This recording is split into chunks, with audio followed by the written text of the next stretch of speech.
everyone, and welcome to this very exciting and landmark event, the launch of the very first Malaysia Tourism Virtual Summit, presented live by Hospitality Asia Channel and launched by Yang Berbahagia Datuk Haji Zainuddin Abdul Wahab, the Deputy Director General for Planning of Tourism Malaysia. You can also watch the launch live on the Hapa TV website, www.hapa.asia, and FNB Connect's Malaysia website, www.fnbconnects.com. Thank you for joining us for this virtual summit. One of the biggest hit industries by the COVID-19 pandemic is the hospitality industry, encompassing hotels, restaurants, and all the players and suppliers from end to end. Indeed, a major and vital part of the tourism industry. With the travel industry brought to its knees by the pandemic, the United Nations World Tourism Organization predicts that the global tourism sector will take 2 to 4 years to recover. The Malaysia Tourism Virtual Summit brings together industry leaders and thought leaders for dialogue sessions to uncover new ideas, strategies, and solutions to revive our country's tourism sector. With a lineup of 36 speakers consisting of industry leaders, association presidents, and entrepreneurs on our discussion panels, we are certain that this summit will align leaders to develop solutions to problems, introduce new strategies, and bring a lot of value to the industry. So we're pleased to welcome now Yang Berbahagia Datuk Haji Zainuddin Abdul Wahab, Deputy Director General of Planning for Tourism Malaysia, and Ms. Jennifer Ong, founder and spokesperson of Hospitality Asia Channel, and all our viewers on Hapa TV. Salam sejahtera. We are just minutes away from a very historic moment, so let us not wait a minute more. It is my great pleasure to now welcome Ms. Jennifer Ong, founder and spokesperson of Hospitality Asia Channel.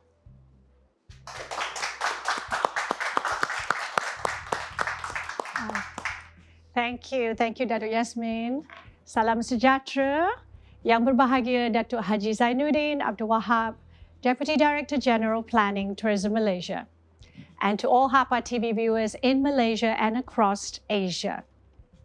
On behalf of Hapa TV and the industry leaders, let me begin by thanking Yang Berbahagia Datuk Zainuddin for making time to join us today and agreeing to officially launch our Reviving Malaysia Tourism Virtual Summit 2021 by Hospitality Asia Channel. Thank you also to Yang Berbahagia for agreeing to speak at our summit. 2020 can be rightfully described as a lost year, as we experienced the full-on effects of COVID-19 pandemic, which forced governments across the world to impose lockdowns and travel restrictions, and in the process, bringing the entire tourism industry to a grinding halt in practically every nation. One of the biggest hit sectors across the globe was the hospitality industry, as the COVID-19 cases grew daily in Malaysia, and Malaysia, known for tourism, was not spared. The Visit Malaysia 2020 campaign was meant to put Malaysia on the global tourism map with an expected 30+ million international tourist arrivals, generating over 100 billion ringgit in revenue for the national coffers. Unfortunately, the COVID-19 pandemic, enforcing our country into a lockdown in March last year, resulted in a massive 83.4% drop in tourist arrivals in 2020. The country lost billions in revenue, with more than 100 hotels, resorts, homestays, and chalets having to shut their doors, while some travel agencies and tourism-related businesses forced to close as their funds dried up. Many businesses and industries have had to adapt to the situation. A case in point being the Hapa Group, which was established in 1994 to produce quality hospitality, travel, and lifestyle magazines for Malaysia and the ASEAN region. Apart from publishing, the Hapa Group expanded its business portfolio to include awards and event management, service excellence and mindset training, customer experience audit services, and a business networking platform named the No Address Society. Due to the pandemic, Hapa's business model required a paradigm shift to ensure that it stayed relevant to the industry and to create a shelter in the storm. As a result, Hapa embraced a digital platform by converting its 26-year magazine, Hospitality Asia, into an online channel on its very own digital TV platform, Hapa TV. Hospitality Asia channel will continue to feature travel destinations in Malaysia, hotels and resorts, restaurants and bars, spas, as well as culinary personalities and industry leaders, with its main purpose being to bring tourism stories to life.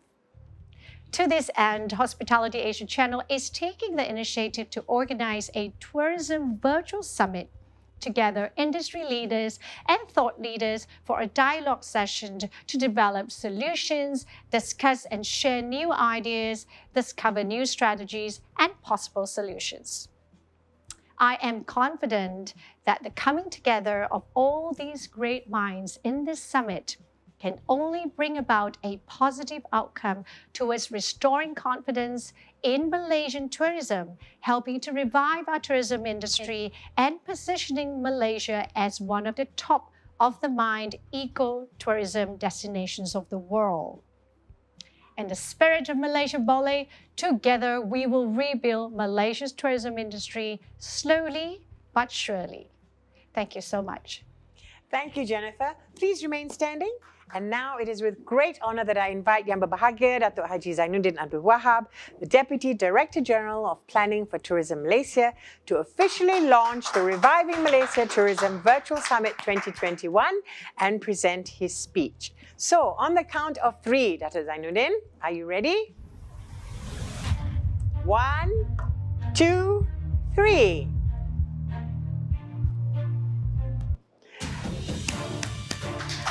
Thank you so much.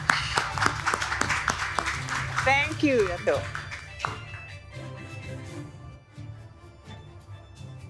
Thank you, Datuk Yasmin, Ms. Jennifer Ong, founder of the Hospitality Asia Channel and Hapa TV, Mr. C.P. Saw, founder of Clouds Events, Mr. Avi Hugh, founder of FMB Connects Malaysia. Salam sejahtera and very good afternoon to all of you and the participant of Tourism Virtual Summit 2021 and distinguished guests all together. First and foremost, on behalf of Tourism Malaysia, I would like to extend our gratitude towards Hapa for initiative in organizing the Tourism Virtual Summit 2021. Indeed, this summit serves as a timely platform to engage with high-level industry leaders to find solutions to revive our country's tourism, a platform that will surely benefit our industry players.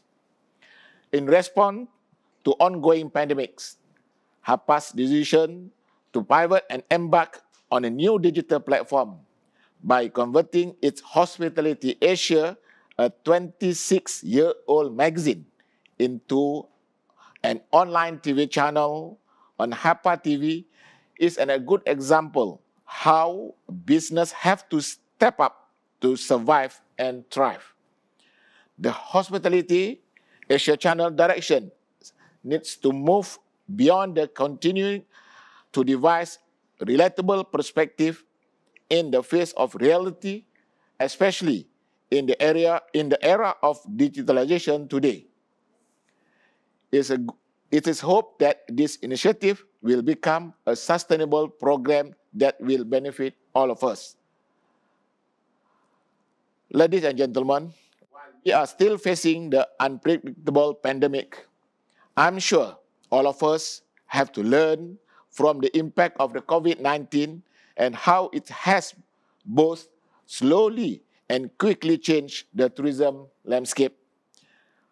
After experiencing the outbreak and living in the new norm, potential tourists now have to set a higher bar of expectation for the industry players to meet, namely health, safety, and hygiene just name a few.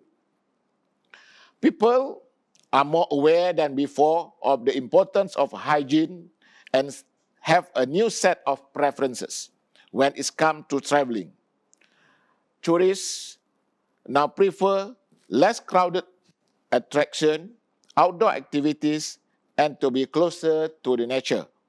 After dealing with a challenging year of economic instability, people are also more careful in spending and prefer to save for the rainy days, as we are still yet to see the sunshine. Having said that, it's a dire time for our industry players to be alert and on this shifting trend and to take action on what needs to be done in order to revive and adapt for the new normal lifestyle. As I have mentioned before, whilst tourists now prefer the alternative of our mass tourism, it's also in line with our National Tourism Policy 2020-2030 that intend to practice a more sustainable and responsible tourism. While our international borders are yet to be reopened, I believe our tourism product have been following the standard operating procedures, SOP, and the guidelines given by Ministry of Health and the National Security Council to ensure the safety of our domestic tourists as well as to prepare for the outbound tourists that we have dearly missed. Not to forget, Tourism Malaysia are also looking ahead, not only promoting Malaysia as the preferred holiday destination, but also as the top mind ecotourism destination of the world. Hence, let us continue not only to provide a safe and enjoyable environment for everyone, but also to step up our game in providing services that allow tourists to travel confidently and sustainably. For instance, start small by providing a cashless payment option or reducing a single plastic use. It is time for us to lift our spirit and to continue playing our part in reviving the Malaysia tourism hospitality. With that, I hereby launch the Tourism Virtual Summit 2021 by Hospitality Asia Channel. Thank you. Thank you very much, Dr. Zainuddin. If we can invite you to please return to your seat. Terima kasih diucapkan. And now the Reviving Malaysia Tourism Virtual Summit 2021 is officially launched. And we look forward now to 2 days of dialogues, ideas, solutions, and strategies with 36 speakers, entrepreneurs, industry leaders, and association presidents. Sharing their thoughts too will be chefs, hoteliers, restaurant owners, airline personalities, and business owners. We hope that you will stay with us throughout this 2-day Malaysia Tourism Virtual Summit. Our first dialogue session, together with Dr. Zainuddin as one of the speakers, will begin at 2 p.m. We will see you then.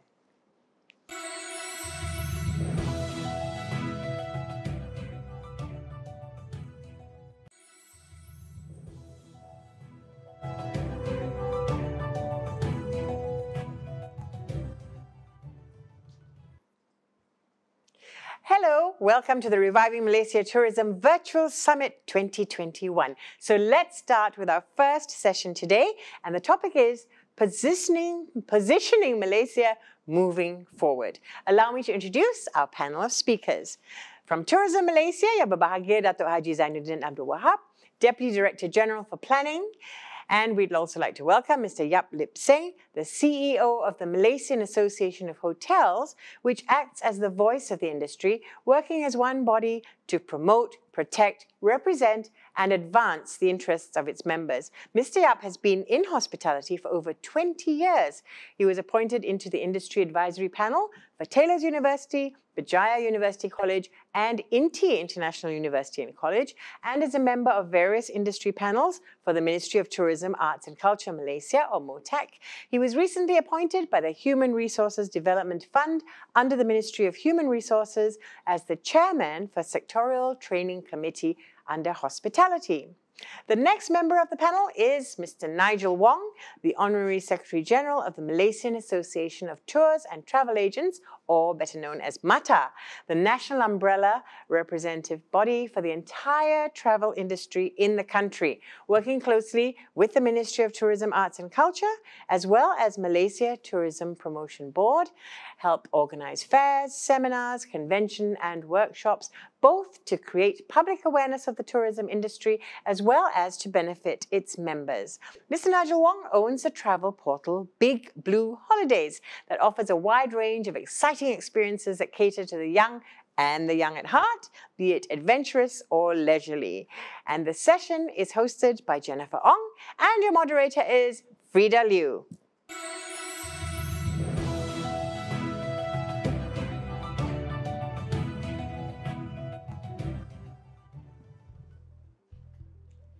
Thank you, Dr. Yasmin. Welcome to the Reviving Malaysia Tourism Virtual Summit 2021 by Hospitality Asia Channel. I'm Jennifer Ong. And I'm Frida Liu. So our topic for the Tourism Malaysia Industry Leaders segment is positioning Malaysia moving forward. 2020 was meant to put Malaysia on the global tourism map with the ambitious Visit Malaysia 2020 campaign, which the country was expecting around 30 million international tourist arrivals and revenues of a solid 100 billion ringgit to the national coffers. Unfortunately, the coronavirus entered our world and forced our country and many other countries into a lockdown in March last year. Malaysia recorded a massive drop of 83.4% in tourist arrivals in 2020, according to the STARS report in March 2021. In June 2020, when COVID-19 was successfully managed and was well under control, the government lifted the interstate travel ban and allowed the domestic tourism sector to resume operations. Tourism authorities and industry players were relieved and welcomed the reopening, only to see it shut again towards the end of the year.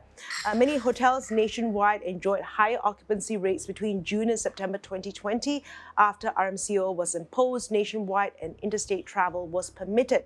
The focus on domestic tourism is not only to revive the tourism industry, but also to market the country as a safe holiday destination, even though the Visit Malaysia 2020 campaign has been cancelled. So joining us this afternoon is YB Dato Haji Zainuddin from Tourism Malaysia, Mr. Yap Lip Seng from MAH, and Mr. Nigel Wong from MATA to talk about what are the recovery plans for Malaysia's tourism industry.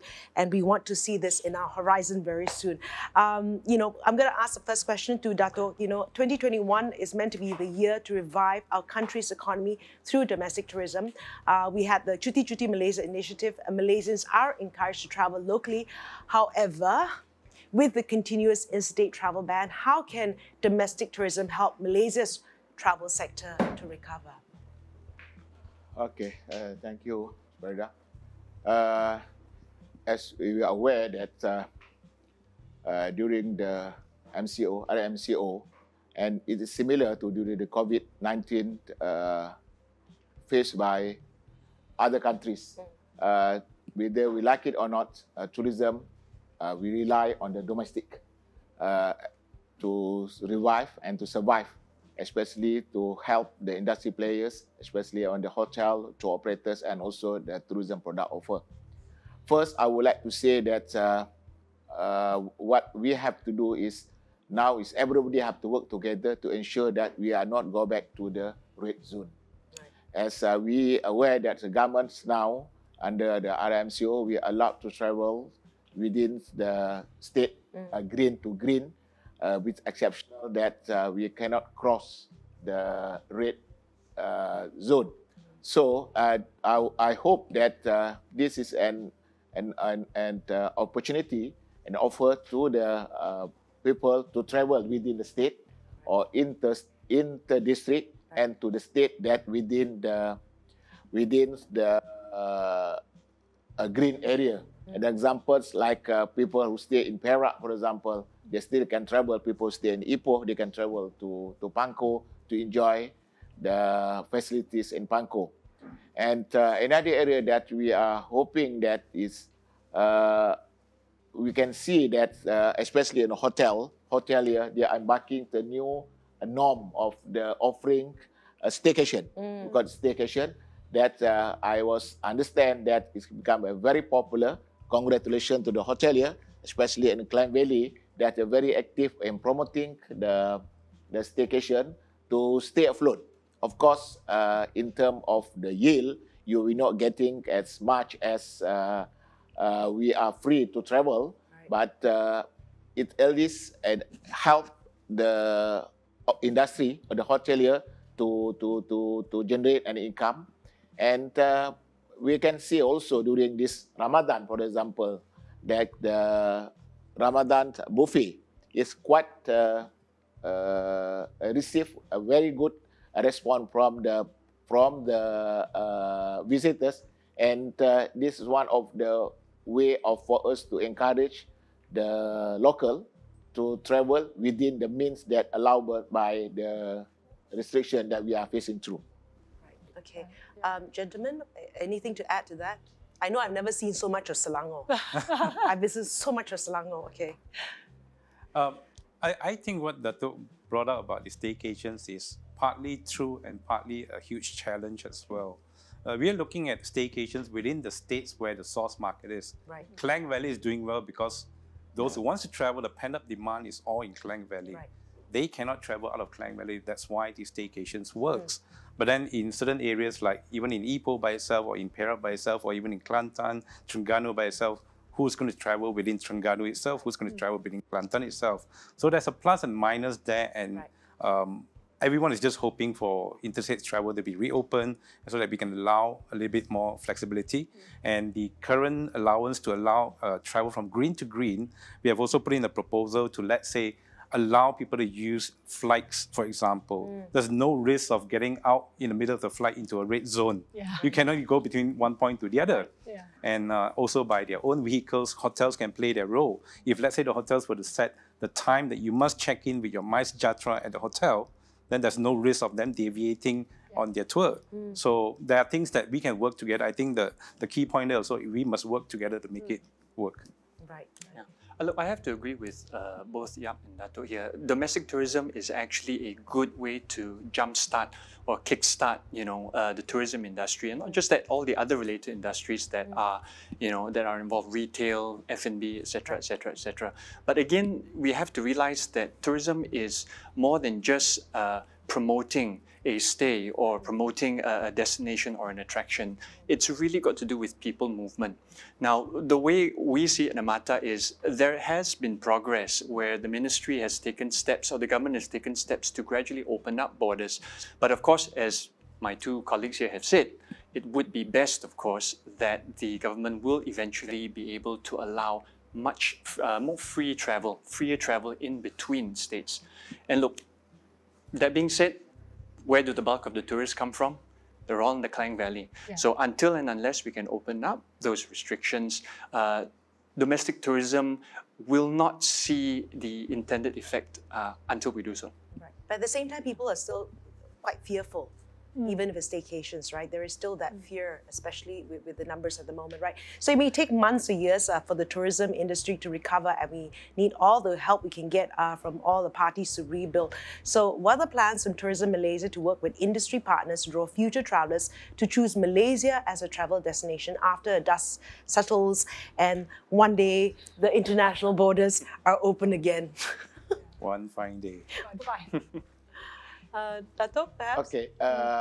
As far as Tourism Malaysia and as agency under the Ministry of Tourism and Culture, we through the initiative given by the government under PRE 1.0, for example, that the government had offered the travel vouchers, discount as cash rebate to the benefit of tourism consumer to travel under the tourism recovery plan. Right. And also, we also have launched the Jom Drive campaign that we hope that allowing the participants to enjoy the attractive discount, the entrance fee for example, like to the Zoo Negara, stay in hotel and shop, that we are continue promoting that. We hope that we will be help and encourage Malaysian, especially to travel domestically. And also we work closely with Malaysian Association of Hotel, with Malaysian Budget Hotel, with the homestay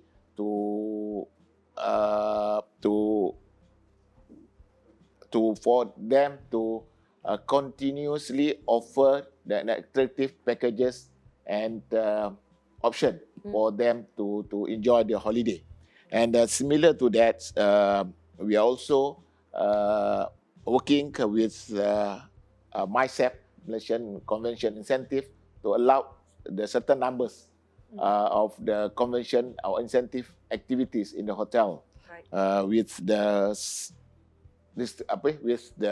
strict SOPs. And we can see that the thing that we are happy to see that almost all industry players, either from the hotel, from the tour operator, and from the product owner, everybody are working together and seriously are looking the SOPs to ensure that the safety of the visitors are being taken care.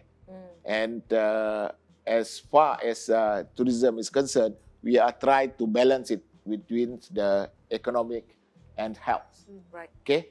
Despite we want, of course, everybody wants the border to be open and interstate to be allowed, but the due consideration have to really look into it. And as long as we are together in the follow the SOP, I believe that there is a light of the tourism, especially on the domestic tourism. So as you were talking about domestic tourism, right, it's going to play an important role in recovery. So, what are the plans from Tourism Malaysia to ensure that domestic travel can continue with strict SOPs? And what are some of the things that we're looking at? I know, like, if things improve one day, like travel bubbles and things like that as well. As I did mention earlier just now, that both within to encourage the activities is need both the supply and demand. And it need to be together. The operator, and that means the hospitality industry player have to be get ready and to ensure that the visitors, the domestic tourists, to follow the SOP, and that will be hope slowly when I believe, as far as government is concerned, when there is no case, there will be no restriction of people to travel, especially on the within the state and intrastate. Right. Are you guys also looking at things or ways to encourage domestic tourism? I know you were saying that it is easy in the Klang Valley because we've got the volume, right? But then again, that's quite a tricky situation as well.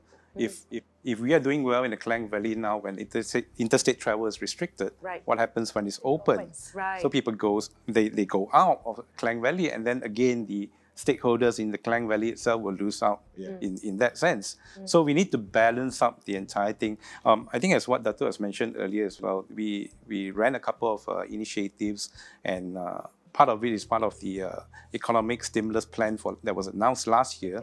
We're still in that process of dishing out the subsidies for the domestic local people to buy the hotel packages and deals.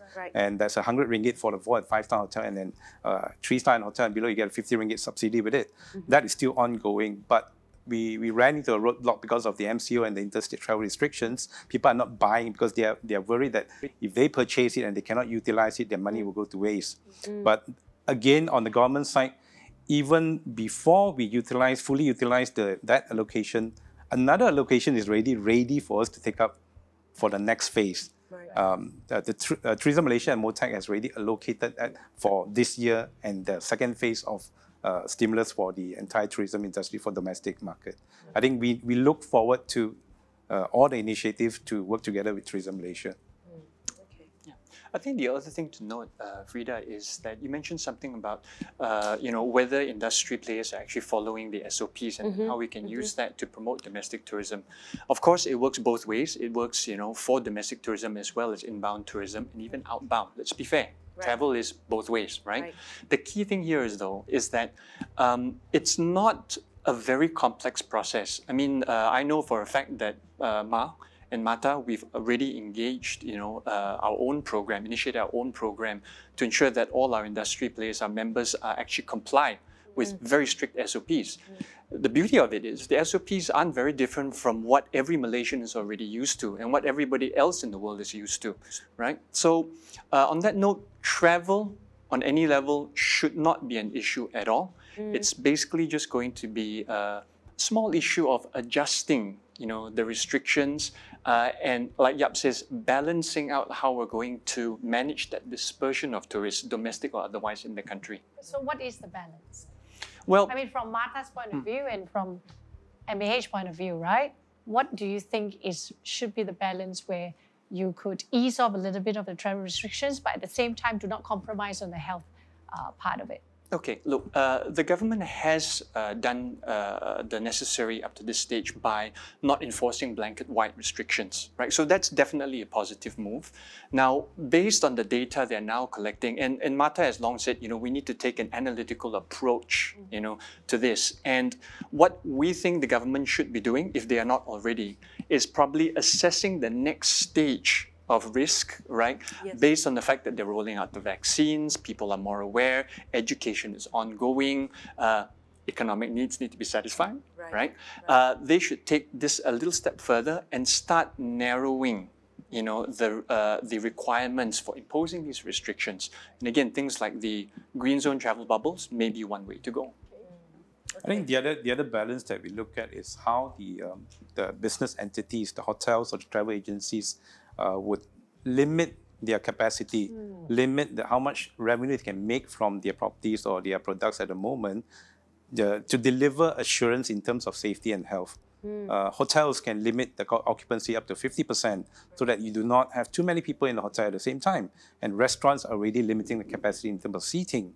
And convention centers, we are already limiting the number of people we can have in every single event. So that's the balance that we are already doing at the moment to ensure lives and livelihoods is being balanced.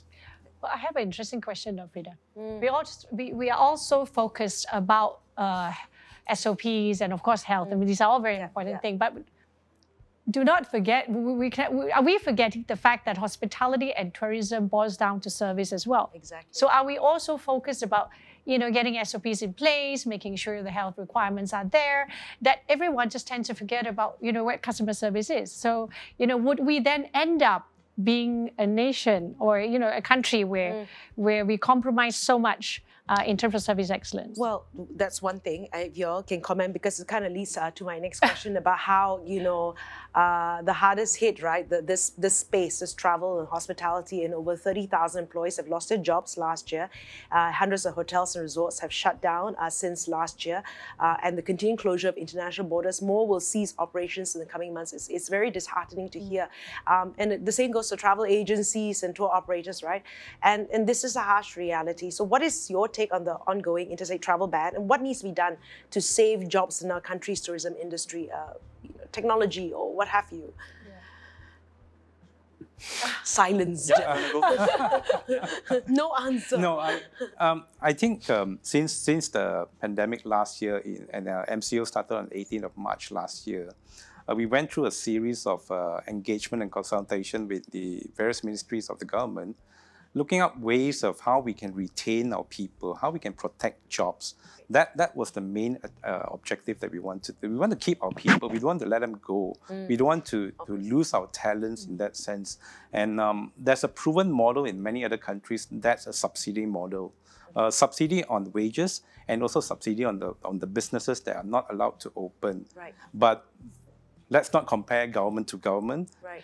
Things needs to be done based on what the government is capable of or what the government can afford to do. At the moment, thank you to the government, they acknowledge our needs. Tourism is always the one having the subsidy extended 3 months after 3 months. At the moment, the wage subsidy for the tourism industry has been extended up to June under the latest Permakasa and all the initiatives from the government. So that is needed, but we always say that's not enough. Of course, everyone will always complain, nothing is ever enough, right? Everything is always, you need more, you want more. But the truth is 600 ringgit per person per month is not enough. 600 ringgit is not enough for us to cover. Yeah, no way. Okay. Look, besides manpower, which is very key, the one fear that most of us have is that by the time we're ready to reopen our borders, what's happened to the people we've retrenched or who have left or have gone into other fields? We've lost that very, very specific talent base, that makes up what our brand of tourism is for Malaysia. So that's one major worry. I think the other thing that we need to look seriously into, though, is the adoption of technology. So Malaysia has been a very, I would say up to this point, a very traditional tourism country. We've always talked about promoting our country in the same fashion. It's nature, outdoors. We've got plenty of attractions, right? But the one thing that we're missing, though, and that the government really needs to push is adoption of technology. And it encompasses things that go beyond just marketing and promotions. It looks at our infrastructure. Are our industry players integrated in that sense? Is our economy integrated? Is it easy for us to get those facilities that we need and to reach the markets that we need to reach? So I think that's also the other thing we need to look at. Okay, you brought up a point about you don't want to compare governments to governments, but what are some countries that have taken that stance, and what are you seeing in those countries? Are we allowed to name the governments? Which have done well? I think we should. No, I think Singapore did really well in terms of managing the tourism industry. Because tourism is a very, as the minister said it himself, tourism is a core economic pillar of the country. That's important that they acknowledge the importance of tourism. And they had a plan that is being rolled out over 2 years, since last year until now, until the end of the year. Different stages of different types of subsidy, different percentage of subsidy based on different industry, different businesses within that industry. Is a very detailed plan to help the industry sustain and survive. I think that's something that we need. Now we're just looking at 3 months and then 3 months, another 3 months maybe. So how do I tell the hotel owners or the operators what's going to happen 3 months later? They need to decide now whether they need to take drastic action now or they need to decide again later. So we cannot be looking at such important decisions on the 3 months basis and the MCO on the 2 weeks basis. It's a very, stop, go kind of thing. It's very difficult to manage the operations. But very interesting, you talk about technology. Like for me personally, I've been going on virtual tours of other countries, right? And like the moment the borders are open, I want to physically go there, right? Now, many hotels nationwide enjoy higher occupancy rates between June and September after RMCO was imposed nationwide and interstate travel was permitted. I was definitely one of them. Should there be a lift of interstate travel ban as soon as possible? And what are the strategies we should have in place with regards to travel bubbles and the vaccine? Okay, I would just like to add one point to that. We had high occupancy between June to September last year before the third wave came. And there were no clusters from that particular period. We must establish and acknowledge that the tourism industry did not cause any outbreak of COVID-19 at that time.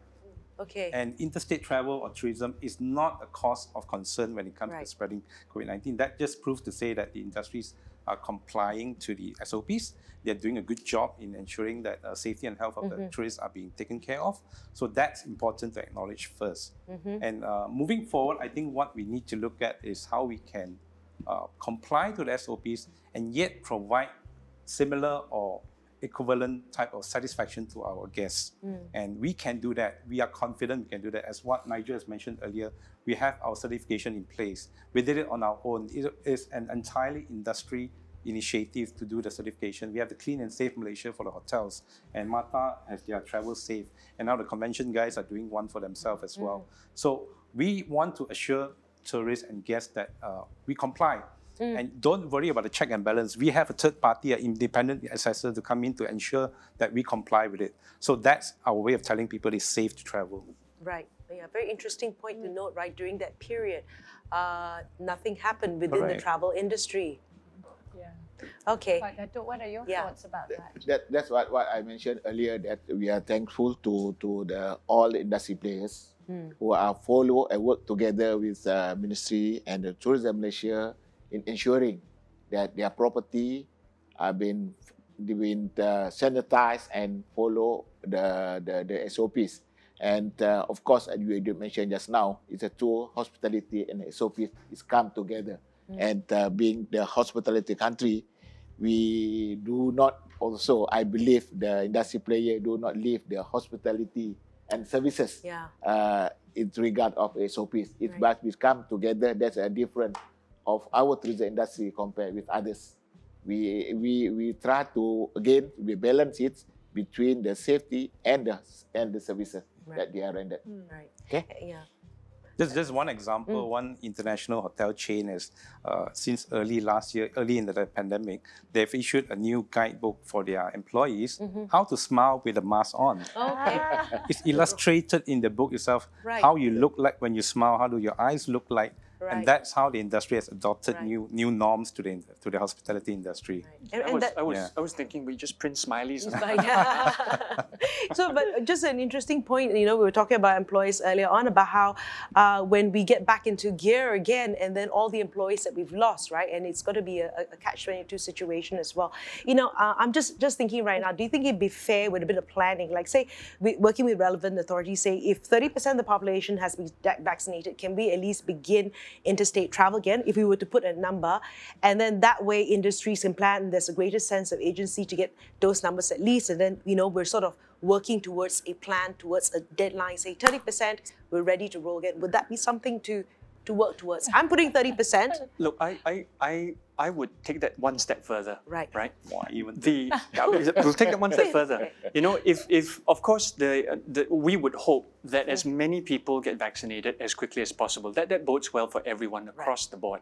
But I think what we also need to look at is how we classify our tourism players. We are essentially frontliners, right? And the last thing we would want, even though it may not be the fault of the people that we work with, is for someone to infect another through the activity of tourism, nothing to do with us, right? And then have the newspapers splash something across and say, hey, tourism is the major cause of the spread of the COVID-19, which is not true.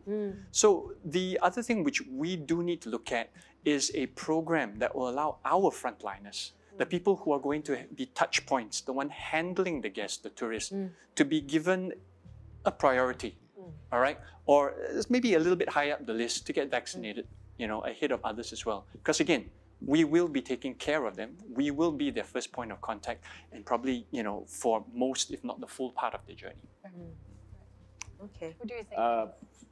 It is not for us to say 30% allowing. But I mean, if we were to say we were to work on something. It depends on how the program has been, Nigel mentioned just now. Who give it 30%? Who's the component of the population who get vaccinated? And you see now is in our program that the first group who vaccinated is frontliners, people who work in the hospital, in the security and so forth. And the second one, the priority is to the senior citizen. So it even though it's 30%, which component of the population, which group of population who are vaccinated? So I would like to defer that if 30% are vaccinated, that will be allowed to be interstate travel freely, unless the cases are much reduced. Right. I think that percentage means nothing. 30% means what? If the entire population of Klang Valley is vaccinated, that's 30% or what? Whether they can travel or not, it's not based on the percentage. I would just not put a percentage on it and say, why not just allow anyone and everyone who has been vaccinated to travel? That's an easier way to approach things. It's really about how fast and quickly and efficiently we can roll out the vaccination program. Faster, better.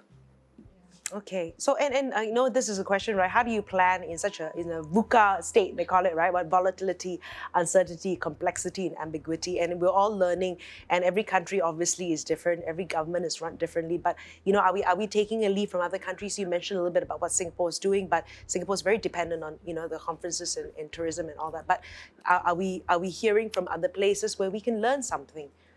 Okay, on that note, I'm going to sort of build on what Yap said earlier on.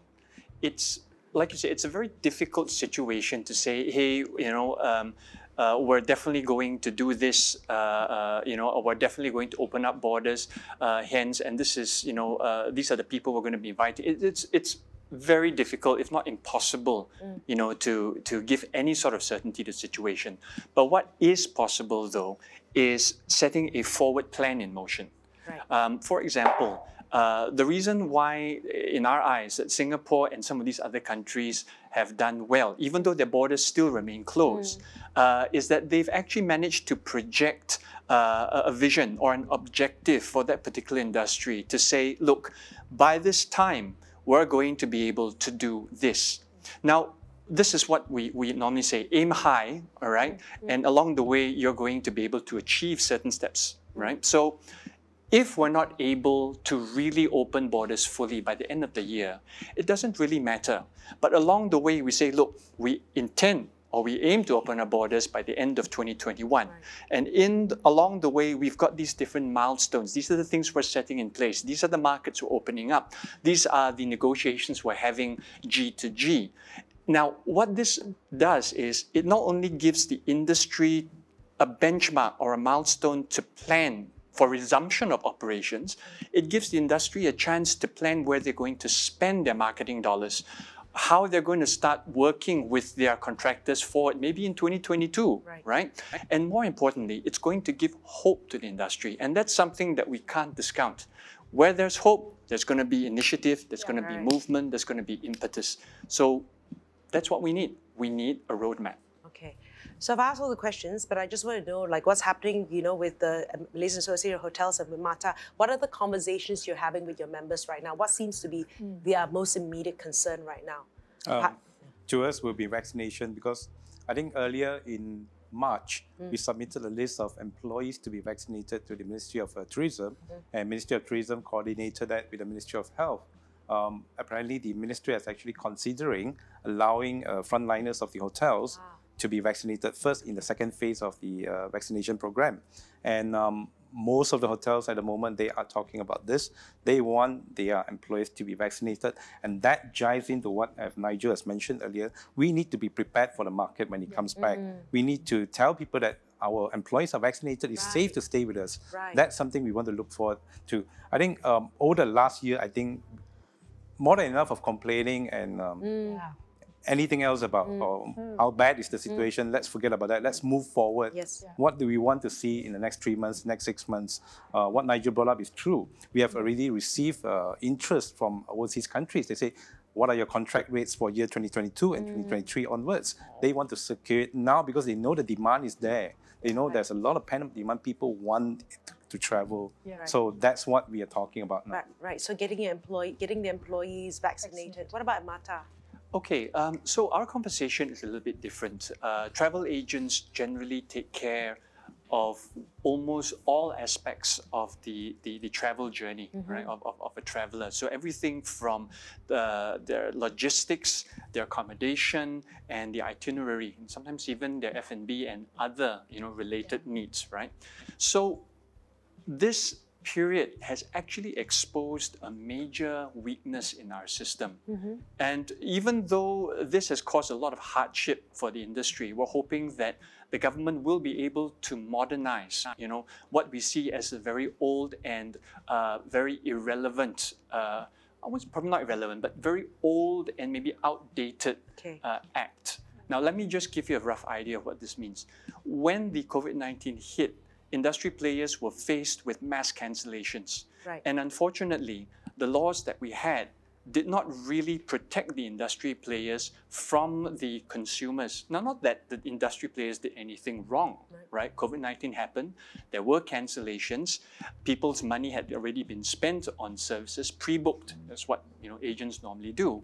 And we just couldn't get that money back. As much as we wanted to help the consumer, there was just no way we could do it. Once you pay for an air ticket, the airlines are not going to refund it, or they're going to take a really long time. They've got their own concerns, right? So a lot of these major flaws in the act were exposed, and this really compounded the issue. Now, the good thing is we've been in touch with the ministry, and they have assured us that they're actively looking into modernizing parts of this act. And I think, just to answer your question, Frida, the conversation now we are having in the industry is actually a forward-looking conversation. Are these things and these platforms, this infrastructure, is it going to be in place when we reopen borders?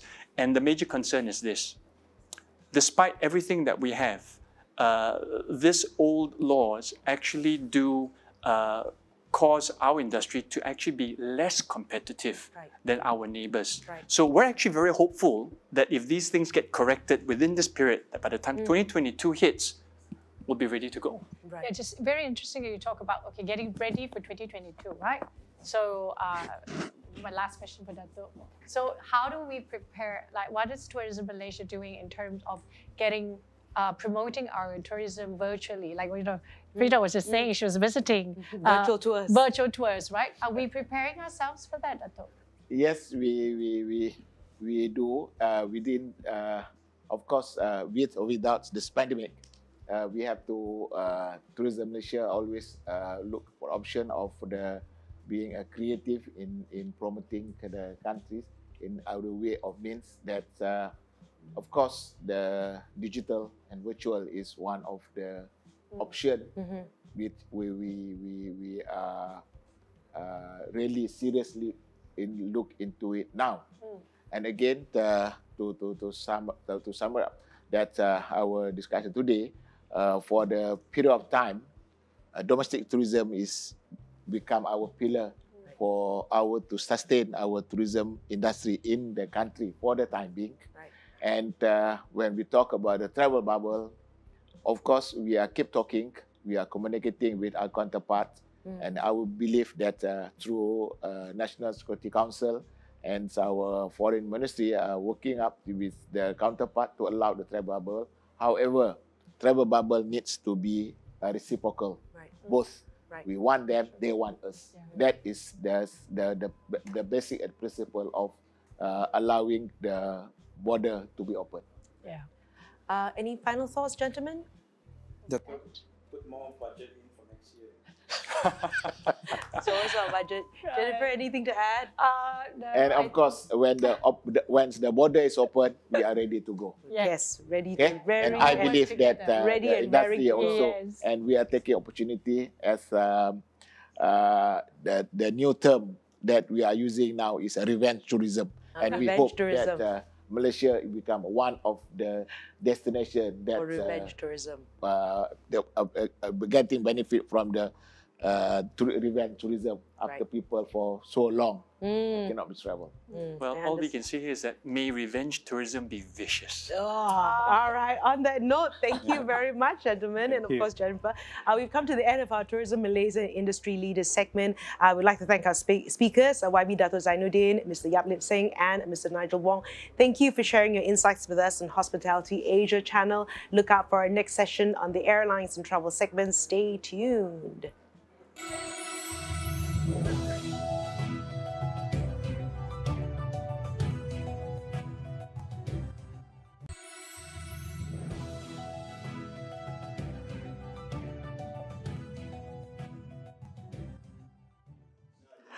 Hello and welcome everyone. Our next session is Domestic and Regional Tourism Rising from the Ashes. We have two very notable panelists. The first hardly needs an introduction.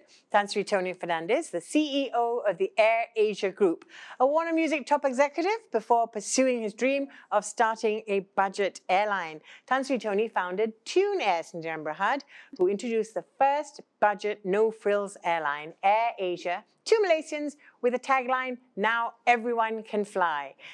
Joining him is Dato' Edward Holloway, Executive Vice President for Leisure and Hospitality at Resorts World Genting. Dato' Edward has been with Genting Malaysia Berhad for more than 15 years.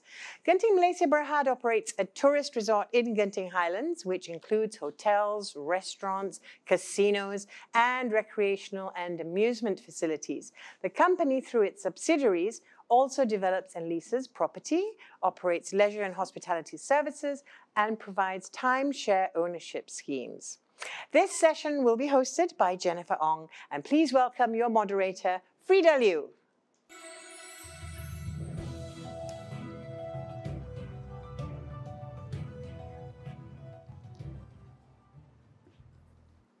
Thank you, Dato' Yasmin. Welcome back to the studio. I'm Jennifer Ong. And I'm Frida Liu. So our topic for the airlines and travel segments is about domestic and regional tourism rising from the ashes. COVID-19 threw all Malaysia-based airlines actually around the world a curveball and caused a severe blow to the aviation industry in 2020. From travel restrictions to flight cancellations, the airline industry has been the hardest hit industry during the COVID-19 pandemic, with thousands of layoffs and debt restructuring after the MCO in March 2020 to preserve cash flow. The leisure sector has not been spared either by the pandemic, and the future will be indeed challenging. With international travel cut off, the leisure industry players see the domestic market as its lifeline and route to recovery. And joining us this afternoon is Tan Sri Tony Fernandez from Air Asia Group and Dato' Edward Holloway from Resorts World Genting to talk about the impact of the pandemic on the aviation and leisure industries and how they are rising from the ashes of the pandemic. Good afternoon, gentlemen, and of course, Jennifer. So the International Air Transport Association IATA estimates the global industry will lose $252 billion in 2020. Many airlines are cutting up to 90% of their flight capacity. So what future does the airlines have, and how will it aim to recover? And this is obviously to you, Tony. Yeah, thank you, Frida. Thank you, Jennifer, for inviting us here. What future do we have? That's a good question. I think if you'd asked me this question 12 months ago, I wasn't sure. But, we know there's an end. We know there's an end. We don't know exactly where that end is, but we now have vaccines. We now have better testing. We have countries such as Israel and the UK. The UK yesterday had less COVID infections than Malaysia. And not too long ago, it had 55,000 a day. So we know that the vaccine works. It's just now a matter of vaccine supplies being rolled out to various parts of where we fly. And then, firstly, for domestic borders to open, and then international borders to open. But I think what's very clear in my mind, in the periods where there has been a little bit of flying over this last 18 months or so, demand is very, very strong. People are desperate to get out. And so that's the most important thing to me, that there is demand. The rest is just being patient, something I'm not particularly good at, but you don't have a choice. Just sitting around, waiting to be jabbed and waiting for 30 other million Malaysians to be inoculated. The key for us is that we're slightly better in that 50% of our capacity is domestic. And then the other 50% is really regional, which I think will be the first to bounce back, in that you're more likely to see travel in the same time zone than fly across to Los Angeles or places like that. So I'm very optimistic. At least I know there's an end. I'm frustrated waiting, but we've been through 15, 16 months of this, maybe 4 or 5 more months. But I know that during this period, you haven't been quiet outside the aviation industry. We'll talk about that later. Dato' Edward, what's been happening on your end? Well, I've been climbing mountains and more mountains and more mountains and jungle trekking every weekend. We've been working harder than I've ever worked before in Genting. As a company, if you look back to 1998, we started building in the middle of that crisis. We started building a 6,000 bedroom hotel. And we have been working so hard to prepare ourselves for life after this pandemic. So in terms of the theme parks, that's the big news, obviously, for Genting. We've seen around us a lot of the big IPs that have actually closed up shop in Malaysia, which is such a pity because we were embarking on a country that's going to have a lot of offerings of IP, and unfortunately some of them have left us.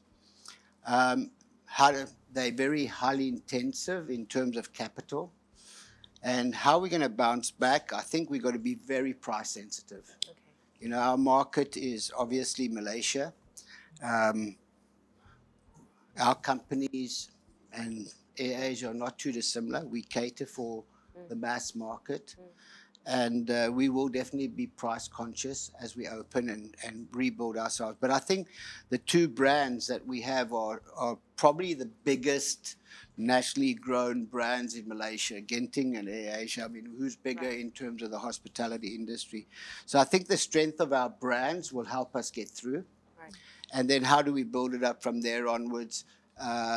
Obviously ourselves, and we can talk that later. We've got some new assets. We've been working hard to operate in a new world. Right. Okay. We'll talk about the new assets as well. So, you were saying, Tony, with vaccines, there is an end. We just don't know when that end's going to be. And will it bring travel back to normal?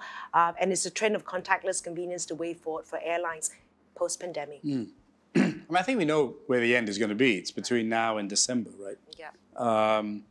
We know that most countries would have reached this herd immunity kind of by December. But from August time, more than 50% of populations are going to be vaccinated. We're now seeing, and it's going to be a bell-shaped curve because the Western world took an enormous amount of supply of the vaccines. Right. Now in America, they actually got too many vaccines. And so supply is going to get better for all of us here, maybe with a blip in India. So that we know the end. On the extreme end, December, but I'm predicting probably August and September. Contactless travel, I mean, it's definitely going to happen. That's not a reason for, because of COVID. Right. I mean, we've been trying to do this for a long, long time, but we've had the dreaded Malaysian airports and people like that to work with. We want contactless. We want self-service. We want to make it easier using data for our customers to move around. But one of the benefits of COVID is that digitization has happened, that even dinosaurs want to be in this space. And so that's going to be very helpful for us going forward. But I mean, I don't think humans as a nature, and it's great to see Israel and some other countries now beginning to take masks off and going back. We like contact, right? I can't imagine a world where we don't contact. That's the biggest problem, is that now we need less contact, but we can't resist it. When we go up to Genting, we all want to have a beer and get close to each other, except next to Edward. But I don't think we want a world which is contactless and we're not, we're doing everything virtual. Right. And so I want to know as well, like your view, right? Will it be mandatory for traveling in the future? This whole idea of a vaccine passport or digitalized way to track travelers' medical records when entering countries or moving between states is something that, Yeah, I mean, I think it depends on the paranoia of the country, but I think certainly in Asia, we are paranoid. Okay. So I can't see us getting away from no vaccine passports. Right. I imagine even, I mean, in England, they're talking about it, that if you want to go watch a football game or you want to go watch Bon Jovi in concert, you'll have to show that you've been vaccinated. Right. So maybe going up to Genting and on those crazy rides that I have no fathom why people want to do, you might need to show to enter Genting, right? I think that's a fact. Remember, well, you guys are younger than me and Edward, but we used to travel around with these yellow booklets, the UN WHO, Right. which showed which vaccines you had when you entered certain countries, right? To show that you had these vaccines. So it's not a new norm. It's just, we have to get used to it. I want to go back to 9/11. I started the airline in 9/11, after 9/11, when everyone predicted the end of the world. No one's going to travel, security is going to... And yes, security became difficult, that you virtually wore nothing when you went through security. Otherwise, you'd have to take everything off anyway. So you got used to it, right? You got used to the security protocols. You got used to the extra immigration questions in America when you arrived. So there'll be some new health protocols. We'll all get used to it. I'm, again, I think, like Edward, our brand is strong. The demand is there. I know people are desperate to get back to Genting. Any excuse, right? People want to get out. Hospitality, tourism has made that moment maybe 10, 15 years ago when leisure was a luxury. Now leisure is a necessity. People are used to it.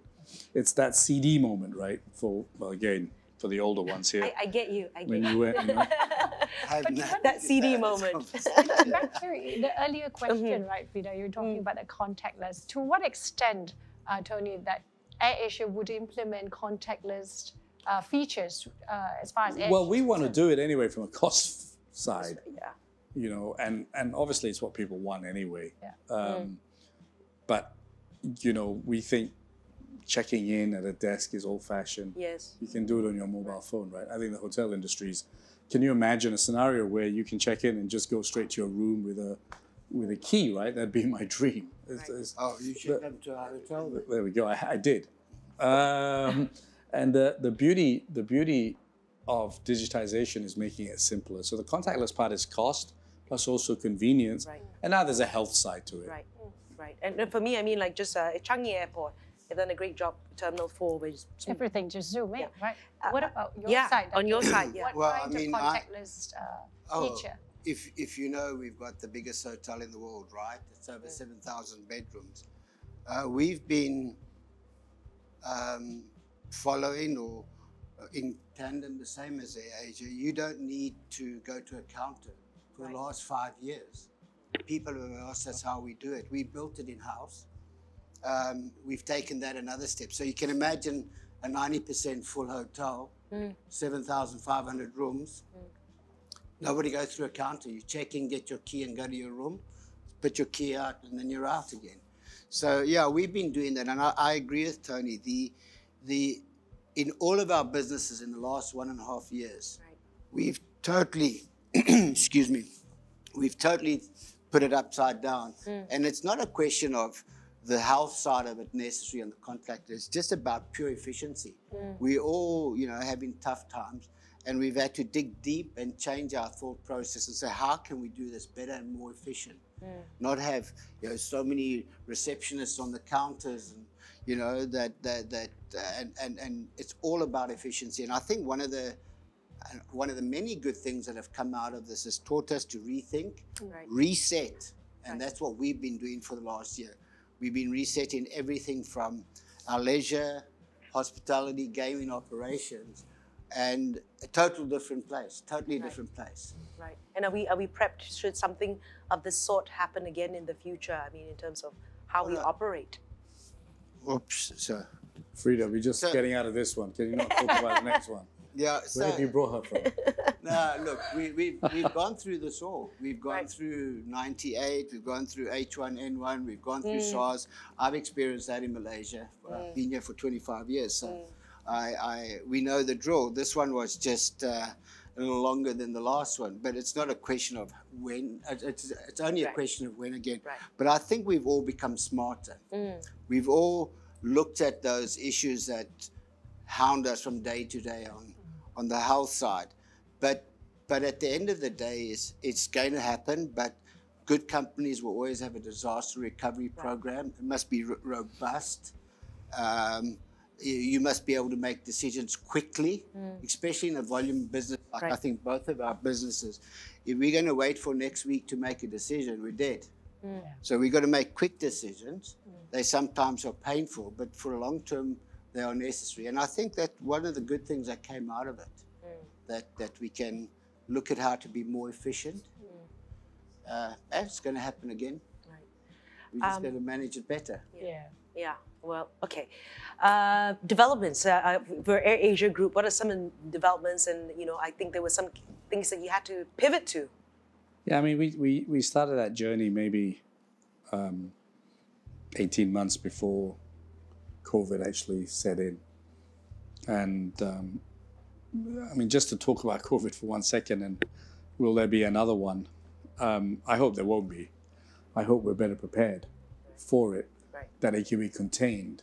I think a lot of this was just unknown, and I think now people are more prepared, hopefully. And echoing Edward, I've been through exactly all those, from all those financial crises to bird flu, SARS. I thought I'd seen it all, but this is something else. I mean, this is another league, right? Completely. And so going back to your question, which is, we were obviously toying around with this whole data, because we have fantastic data. We have very, very rich data, which over the last 19 years, I had kept very jealously to ourselves. Not that I saw this data revolution, but I always wanted to have the customer contact, good or bad. And we've been slammed in the press for refunds and all kinds of things, right? But I'd rather people come directly to us than through an intermediary.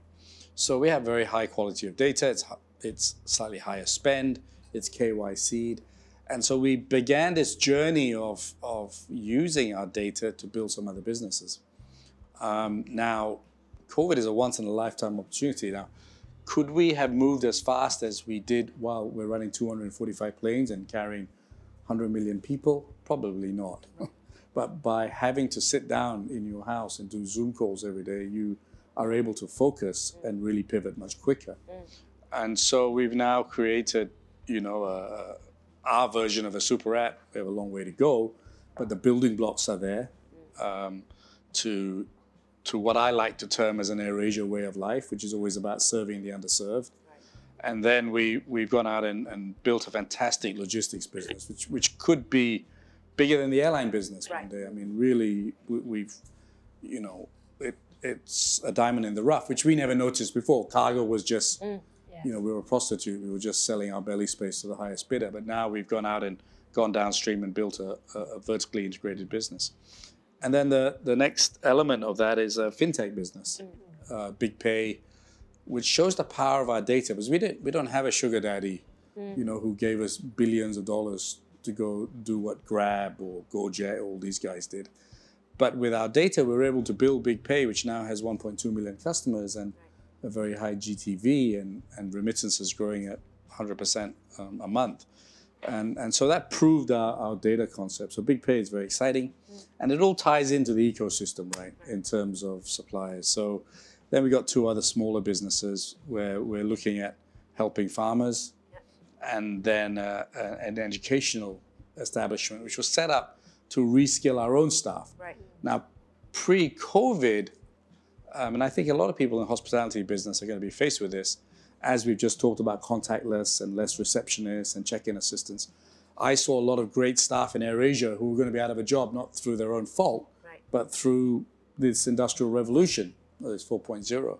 So we built an academy to reskill our staff into data engineers and data scientists, and that's called Red Beat Academy. And that's now taken a life of its own to becoming a profit center, because many companies are short of talent and using their own staff to reskill.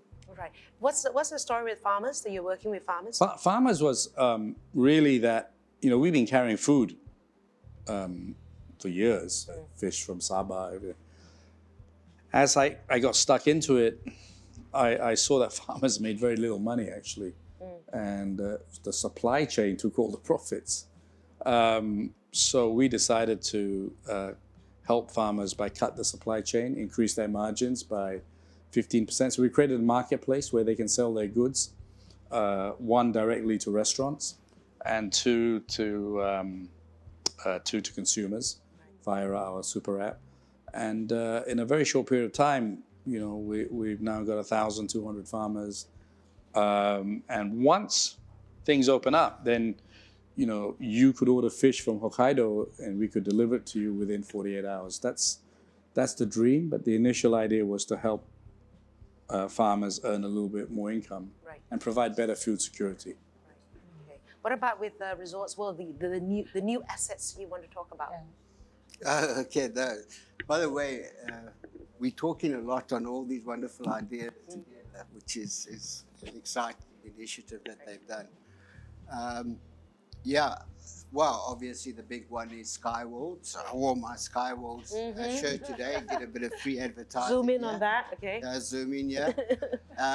Yeah, of course that's been, we've got to say it's the most long-awaited park in Southeast Asia. And yes, unfortunately it was. And it's been a tough one for the last 1.5 years, bringing in people, because we're at that stage where we starting to tweak all the machinery, the rides and all that kind of thing. But the good news is we did release quite recently that we should be open up in third quarter. We're just locking in some dates. We're ready. It's looking amazing.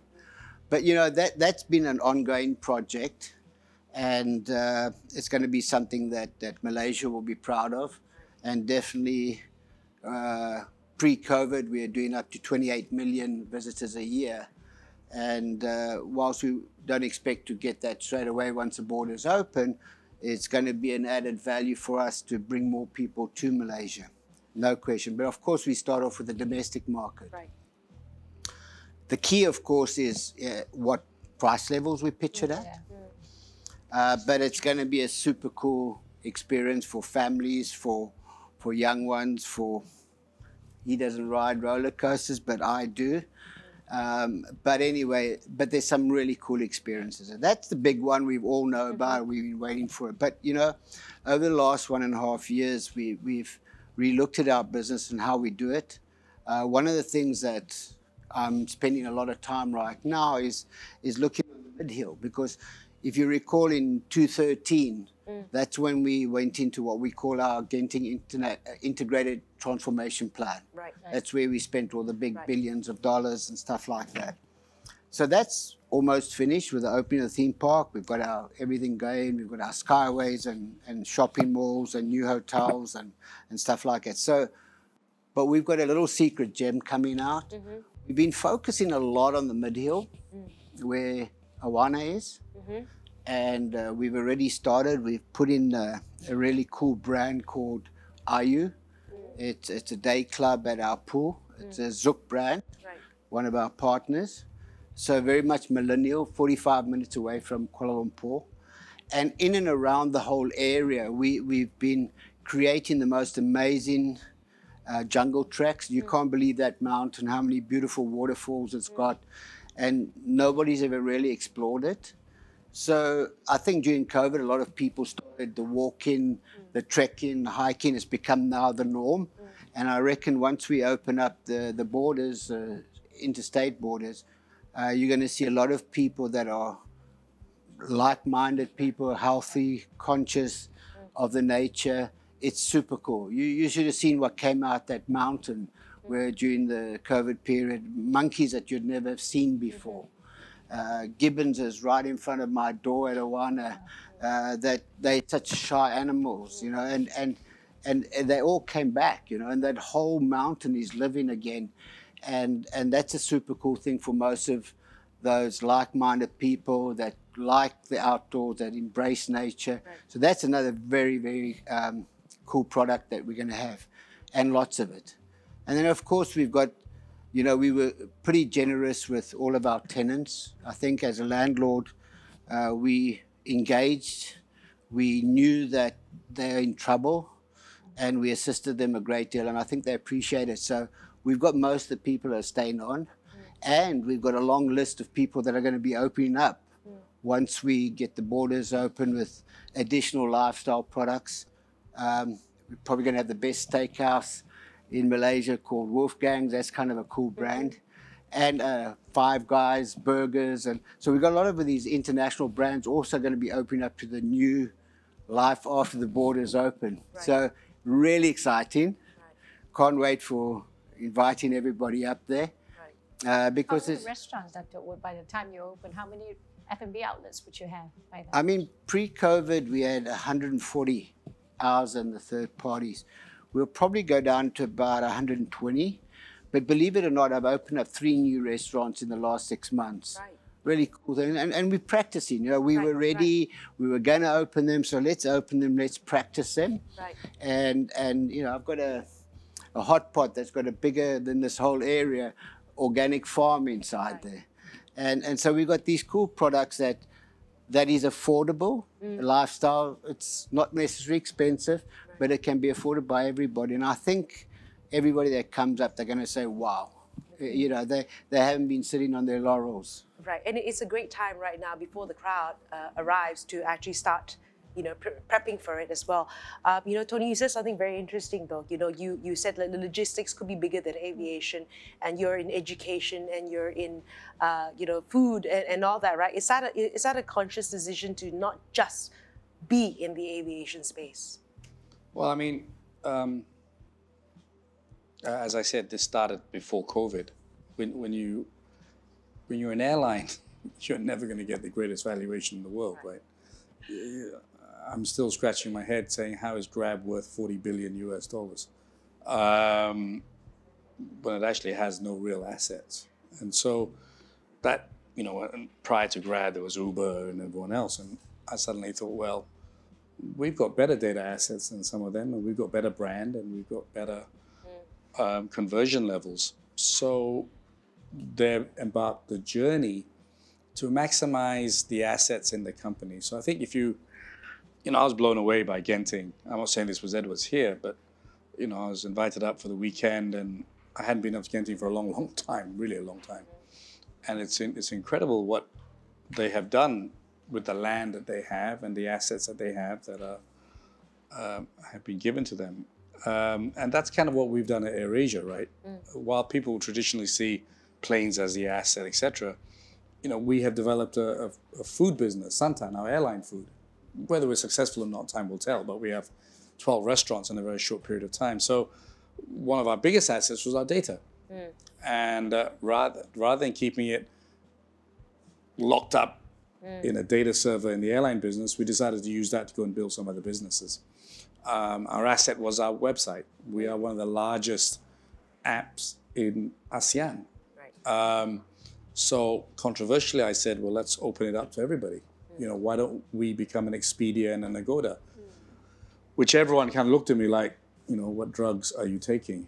And I said, look, don't kid yourself. Before they buy an AirAsia ticket, they are searching around. Right. It's not exclusively before they buy a Genting hotel, they'll go and search other websites and stuff, right? The internet has brought transparency to pricing. And so, you know, if someone's better than us, then we deserve to be kicked anyway. So I decided to use our assets, such as our data, such as our brand and our website, to go and build some other businesses. It was conscious. Right. And it's a natural part of growing, right? Genting started just as one hotel. Right. When I turned up and I saw, you know, 7,000 rooms and all the stuff they were doing, from high end to low end, that's maximizing your asset, right? Right. And so we're both doing the same thing. Interesting, right? The leverage is on the data, right? And what you can do with the data, and both of you obviously have a lot of data. You know, back to what we're talking about right now, the airlines and hotel space, right? People, of course, will need and want to travel again when the pandemic is over, for sure. So which airline or hotel survives and thrives will largely depend on what specifically? We'll start with you. Well, okay, I'll go back to the point. We've got strong brand, so that we've got a little bit of a step forward, right? The earlier discussion on efficiency. We're all in business. We're not a charitable organization, right? So we're all in business. So we've had to really look at not relying on anybody or any organization or anybody but ourselves to make sure that we come out of this more efficient. Right. And if we do that, we will survive, for sure. We saw in July, August, September last year, I mean, it was free for all. There were occupancies, we were full, all those numbers were controlled. They were amazing. So the demand's definitely going to be for both of us, no question about that. but it's how we come out of it in a business sense, in a commercial sense, in right price point, in efficiencies. And I can't stop talking about efficiencies. Right. Using technology to become efficient. You know, I'm sitting here, and Tony and I had quite a few discussions. We do a lot of brainstorming. He's a great guy to sit with and listen to. But we have so many things that we're similar in our business, and I'm lucky enough to work for a similar boss as Tony that really looks at that creativity, but is very steadfast on the business acumen, and that big word called data. That's our strength. That's how we both grew. Right. And you know, I can tell you how many times you stayed in my hotel, when you stayed in my hotel, what you like to eat. I know everything about you. And that's really important. So I think it's those people that have who you stayed with. Oops. So I think we will all get through it. And those that didn't, there's going to be some very unlucky people. Right. And there's going to be some people that just didn't look at how to do it differently. But the good ones will stay. There are casualties, but I think both of us are quite confident there's an end to the tunnel, and we'll get through it and have a better experience for our customers. Right. Tony, for the aviation industry, you know, how do we ensure, what will be the success factor in terms of surviving and thriving? Well, I mean, it's quite straightforward. You've got to have creditors who believe in you and will support you through this period. And creditors means banks and your suppliers. In our case, leasing companies and Airbus. And you'll need enough capital to survive the lack of sales that we're having. And if you can pivot, then even better. The reality is that pivoting into a digital business cannot replace 12 billion of revenue, you know, overnight. It's going to take time. So I think it's just, you know, the financial world, which is all we're reliant on, will go and pick those who they believe can win and come out stronger, and those who will perish away. It's Darwinism, really. It's the fittest. It's the survival of the fittest, right? Yeah. So, you know, Edward said it really, and it's ironic both of us have the same color, but strong brands are going to be what is a big factor, right? The second one is, Edward said it about 10 times, and it's nice to hear someone else saying it, low cost and efficiency, right? Price is going to be very important in our space. And I believe people will look for value in everything, whether it's the high end or the low end. So, you know, while Genting controls most of its efficiency levels, we rely on airports, we rely on air traffic controllers, and others to make sure that they're efficient as well. But the key, which I think the buzzword for both of us is productivity. Right? I think on top of a strong brand, we got to have high productivity to ensure that we can give the best unit costs and the best value to our clientele. Right. And what do you think the future face of your various customers will look like? I mean, price conscious, value, you're saying that will be the future, you know, as we look ahead when people can, you know, travel freely, live freely, will the behavior has the consumer behavior changed? From my perspective and our business, and looking at the business in Malaysia, it's always been a price-sensitive market, so nothing's going to change there. It's just we still don't know what the economic impact's going to be. We know what the health and the volume business is, but we don't know what the economic impact is. Be that as it may, I just lost my train of thought there for a moment. It's not going to change in terms of our customers, just how much is in that wallet after COVID. I think everybody's wallet's going to shrink, and then who gets part of that wallet? How do we make it cheaper for that person to come and still make our margins so that we can pick it up again? But yeah, it's going to be pretty tough. There's not going to be too much money around. Not going to change much. Yeah, I'm a little bit contrarian, only because there are two ways it could go. One is there are enormous amount of bubbles in our economy. Now, these bubbles have created huge amounts of liquidity. Like every Tom, Dick, and Harry is investing in Bitcoin or the stock market.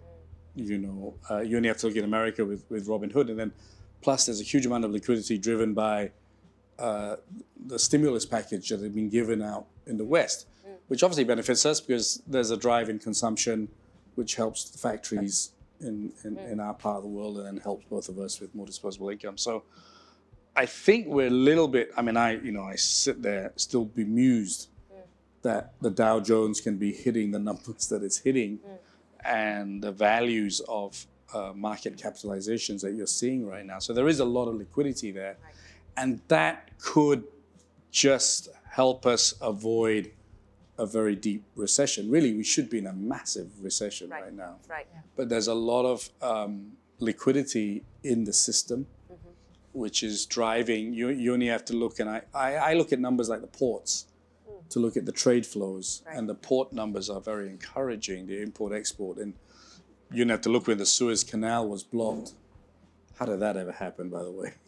But anyway, I reckon all the Indians were watching the cricket match on the boat. Exactly.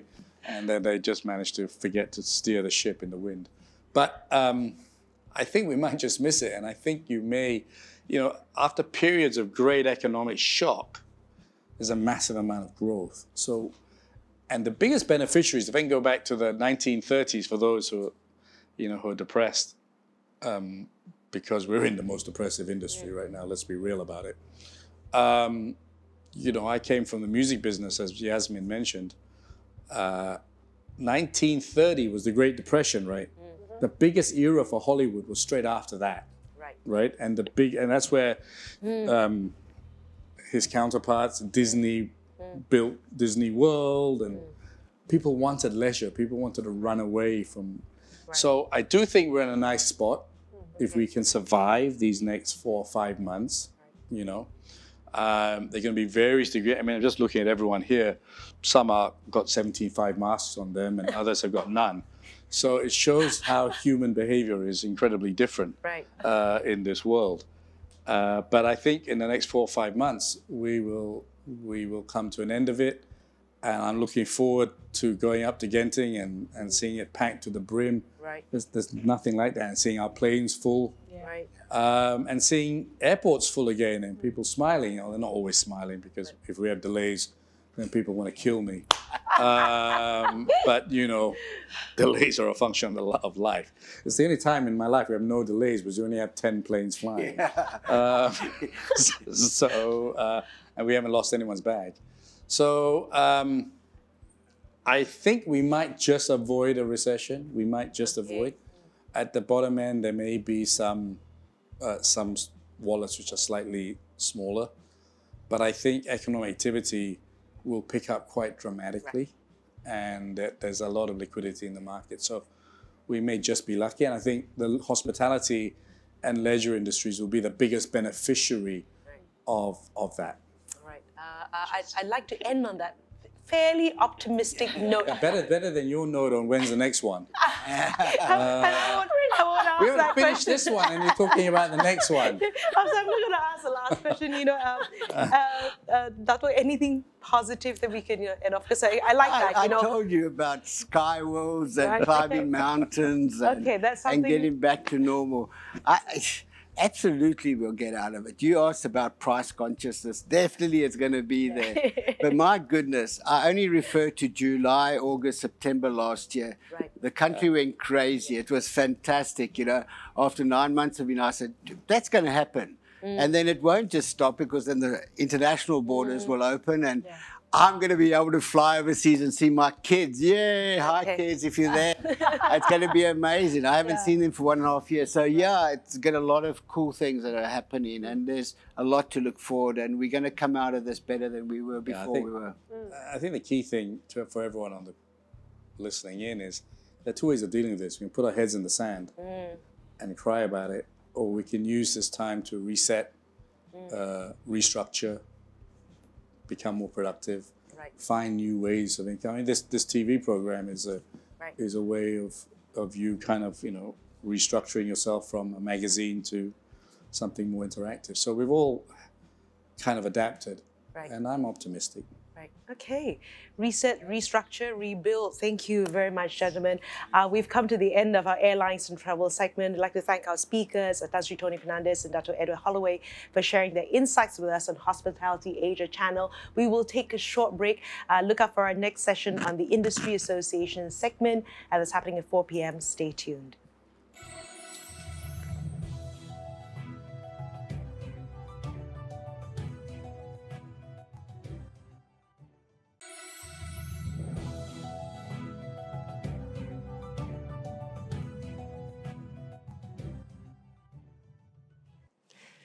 Hello, everyone. I hope you're enjoying the Reviving Malaysia Tourism Virtual Summit 2021 and To Recovery and Beyond, the Way Forward in Tourism. That's our next topic, and we have 4 very interesting gentlemen on our panel this time. 2 of them are chefs. So let's meet our panelists. Muhammad Hisham Tan Abdullah is the president of the Malaysian F&B Executive Association.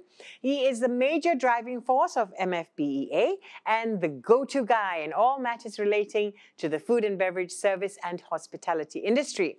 He's a co-founder of the International Food and Beverage Association and established the MFBEA Culinary Division in September 2019, whose prime objective is to enhance the standards and raise the image of the industry and the professionals.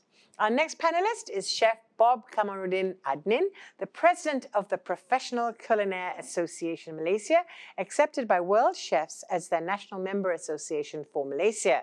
PCA is also involved in working closely with the Malaysian Association of Hotels and the Malaysian Food and Beverage Executive Association in organizing Culinaire Malaysia, the main national culinary competition in accordance to the competition guidelines and rules of World Chefs. And PCA upholds humanitarian and sustainability work through their close partnership with the Food Aid Foundation by providing food to the needy and underprivileged on the annual International Chef's Day. Chef Bob began his food journey when he was just 18 years old at the PJ Hilton. I worked on cruise ships before moving on to Jebel Dana Resort Abu Dhabi, UAE, and Khartoum, Sudan for 2 years. Chef Bob is currently a full-time consultant chef and host of his own cooking show, Chef Bob Cooking. Our next panelist is also a chef, Chef Yao Kok Kyung. He is the President Ambassador of Liaison Asia World Association of Chefs Societies. Chef Yao won the gold medal in Culinaire Malaysia in 1995 and subsequently at the FHA Singapore, and is a co-founder of the Professional Culinary Association of Malaysia. Our final panel member is Mr. Chin Chi Seong. He is the National Vice President of the SME Association and also the National President of the Malaysia Cross-Border E-Commerce Association. He was the Honorary Chairman of PICOM.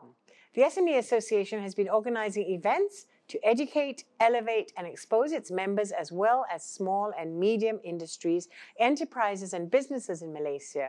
It also actively engages in dialogues with the various ministries of the Malaysian government to reflect and provide feedback on the needs and improvement required for stronger and more professional small and medium industries, enterprises, and businesses who represent 99.2% of the Malaysian economic establishment. Let's begin. Your moderator is Frida Liu.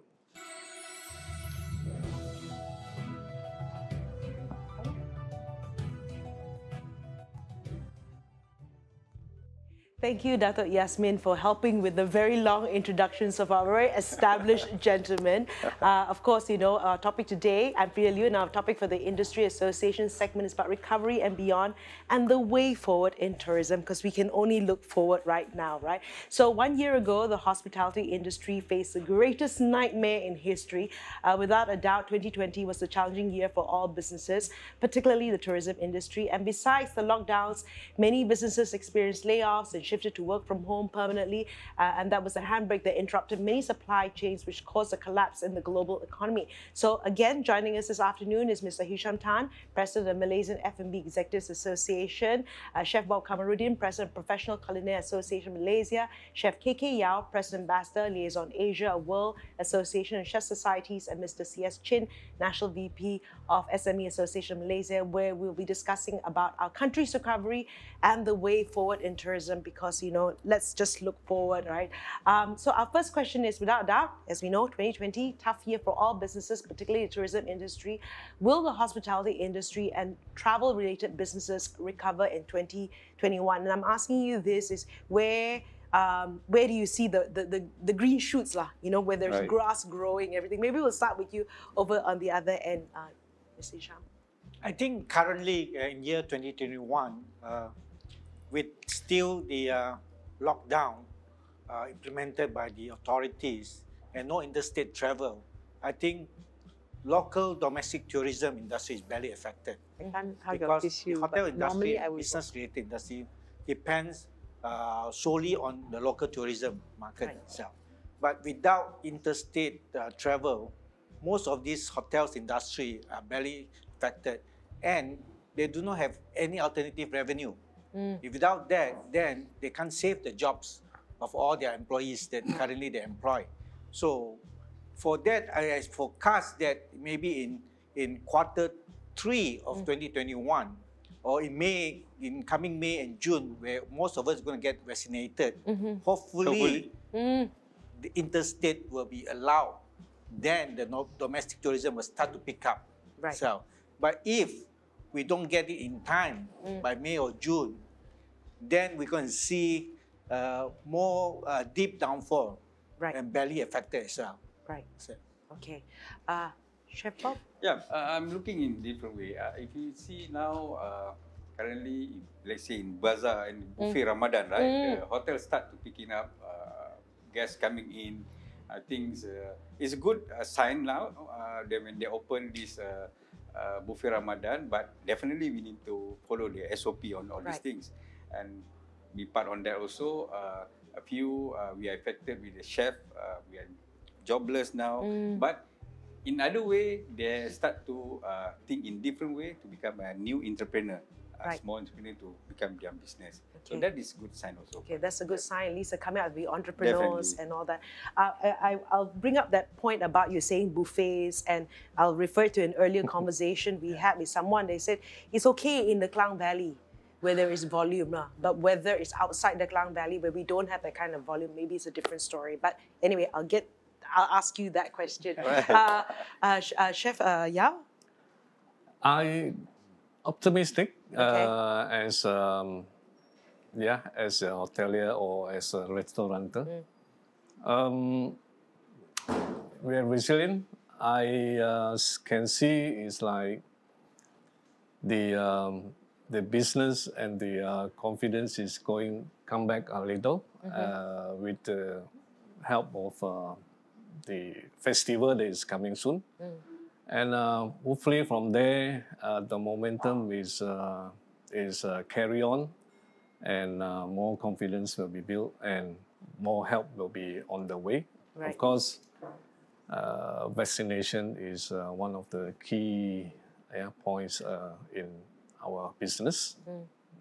Looking in that. Mr. Chin? I think if you look at the current situation, I agree with the first panel speaking. The business won't be picking up so soon at a whole. There's many reasons. Number one is the vaccination. We talk about vaccination. So from the figure we get from the ministry, the vaccination rate is too low. There are a lot of suspicious. A lot of people do not want to take. If you look at not even that, Not even the confidence level is one thing. The second thing, the supply of the vaccine is not enough. For what I know, we will fully get 80% vaccinated by 2023. From the figure now that we get from the ministry. Right. So you won't help us in a way if we still reluctant to put ourselves to go vaccination. Right. That's number one. Number two is that let's talk about the cross-border, even the domestic. Right. So what we have proposed to even the YBKJ that you should allow interstate travel as long as vaccinated.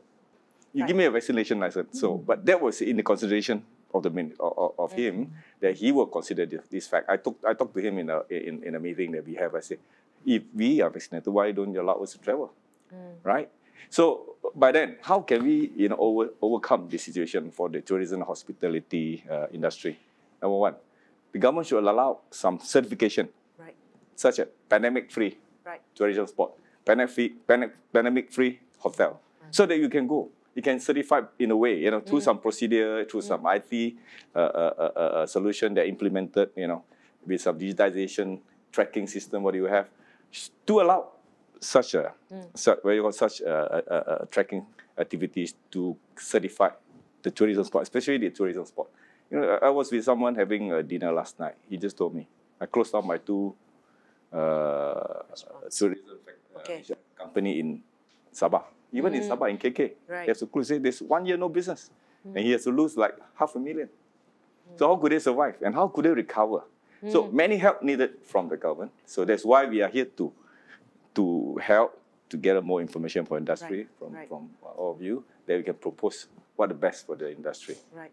Engineer Hisham was very optimistic. We say May, June, right? and I think, like, I know there's talk of supplies. No, they talk of supplies and everything, so, hopefully the adoption and the acceptance rate will happen a lot faster as well, right?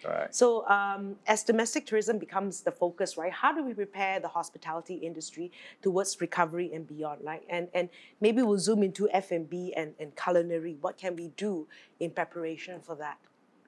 Chef Kok? Okay. I think for time being now, we also have collaborated with this World Chef that we have to develop is a few chef. Online. Maybe they don't have can't to do in practically, but they still can do in online. So like to get certificate is online to sharpen their skills in terms of cooking. They can collaborate with share the recipe, and doing cooking in the home is online. So I think this is a good sign. New way to learning. Maybe I think about 60 to 70% is not really accurate, because we still need have a guideline people to teaching in practically. But in other way, I think starting to learn. They still can continue in culinary side. Right. Yeah. Just before we get to your thoughts, Chef Yao, you have a cooking show still? Yes. Okay, and that has been, I guess a lot more people are watching it. Definitely. Right? Yeah. So that's one thing, right? Your thoughts around this? How can we prepare for domestic tourism for recovery? It's a long and hard route that we have to be embarked on for sure in this business. But the taking stock on what the chef is doing in Malaysia, particularly like Chef Bob, that's I encourage them, people to support, and that's give a lot of calmness and education for all walk of life. Yeah. Right. So besides that, we have to continue to work the best at our kitchen or the restaurant to keep the numbers in order. Yeah, that we can pay all the bills, of course. But I think here is something we can do more in the culinary point of view is that while waiting of the business to come back, of course, we can work on a lot of things that is beyond, like working on more sustainable food to be on the tables, and probably managing more efficient energies, and that's working with the local farmers, putting more local products on the tables, working with them to put the food chain in the right place. I think that is something that's for the chef or culinarians in the next so many months it's very they interesting. can work on. You can use this opportunity to be a bit more sustainable, right? And then supporting local producers and all that, right? I just want to ask you as well, when we talk about the SME space, and of course it covers the gamut, right? But more into the supporting the travel and tourism industry or hospitality industry, how have you seen them been affected by this? I think everybody is affected. There's no doubt about it, right?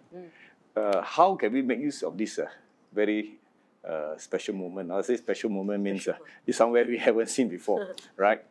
There are many things we can do. You mentioned about the culinary, especially the chef services. There are a unique thing I can suggest to them. Do something unique, something you never experienced. I think there are some hotel or restaurants have been doing that in other countries like Singapore or Hong Kong, right? They managed to turn a hotel in Hong Kong with a 20% occupation rate to 80% with only the local patrons. So how they do it? They probably a special package. They call staycation, right? The staycation project. I mean, the package will put out a lot of things inside there for you to come and work through a weekend. You get a special food. You don't bother about what is happening outside. Just enjoy. So those are the things that I think we can do. Now, how are we going to make useful of all this? The government actually helping you. Number one, there is hiring incentive. A lot of people have lose a job. So now you can see that you probably have a good plan to move forward. Then you hire some people. By hiring these people, you will get paid by the government for 6 months.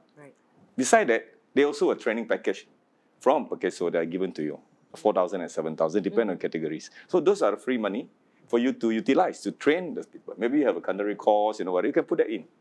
And that's where they want to help you. The government is putting 2 billion there to help all of us, especially in this industry. So make full use of it. Then come the other part, digitization, digital marketing, right? That portion also, there are some grants available. Whether small or big, they are available. Right? So make full use of that, and you can start growing your business. And then even the economy is back. We know this will never go away. Even tomorrow, no COVID-19, COVID-20 may come in. We never know. Right? We never know. So, but this is where we have to live together with the COVID. So how we're going to live together is where we have to come up with some very special kind of packages or whatever way to move forward. I mean, every industry have their own mind. How we're going to move forward. Chef Bob was saying that he was seeing more entrepreneurs now. Yes, right. Coming out there. So I know we talk about the vaccine and we're hoping that it'll happen, right? And I explained to me a little bit about Malaysia, how you have F&B and culinary competitions. And I guess that was a big attraction for the economy and for the industry as well. Do you think that will come back soon? Is there something that we want to see it happening again? Encik Hisham, you can answer that as well. I've just been told earlier, when we came earlier, that the Culinary Malaysia for 2021 is still ongoing. Right. It will still be taking place in KLCC itself, the main venue itself. But it depends, maybe they will shrink down the entire competition, numbers of participants, because we're going to have less face-to-face contact. Maybe only the organizers, the judges, and participants will be allowed. That's about that. But at the end of the day, is also we have to bear in mind that the standards SOP of 3W and 3C must be practiced strictly during all this competition, because we do not want to create a cluster during this competition and we be put to blame. The industry player will be blamed for doing that, everything that. So a lot of things we have to do a deep thought on it, how to plan it out, because the numbers of participants will definitely reduce. With border not being open, the excitement of bringing the international participant to this year Culinary Malaysia will be a challenge. So we have to look into alternative by bringing out the best of Malaysians to come forward and taking part. Right. Some previous years when we have Kulinari Malaysia, Malaysians tend to stay away because they're having the phobia of not able to compete with all these international competitors. It's a very bad mindset. But maybe for 2021, it's an opportunity for us to showcase the entire Malaysian challenge for Kulinari Malaysia. Let's build out the Malaysian talents for all the culinary section of competition, the food and beverage services competition, and see how can we guide them and group them become a better equipped to face the international life as a hospitality players. And also they said competition is added values to their self to bring out the best of themselves for their career advancement itself. So they're taking this time to rebuild, and just the earlier show, just the earlier segment we had. Now is the time to maybe work on your skills. Anything to add, Chef Bob or Chef Yao? I think here is that hospitality, trade fair, and exhibition, of course, is a big part of the MICE business, which is the revenue for Malaysia. So it's integral part of tourism business. We have quite a good, events and exhibitions company out there. They are working very hard.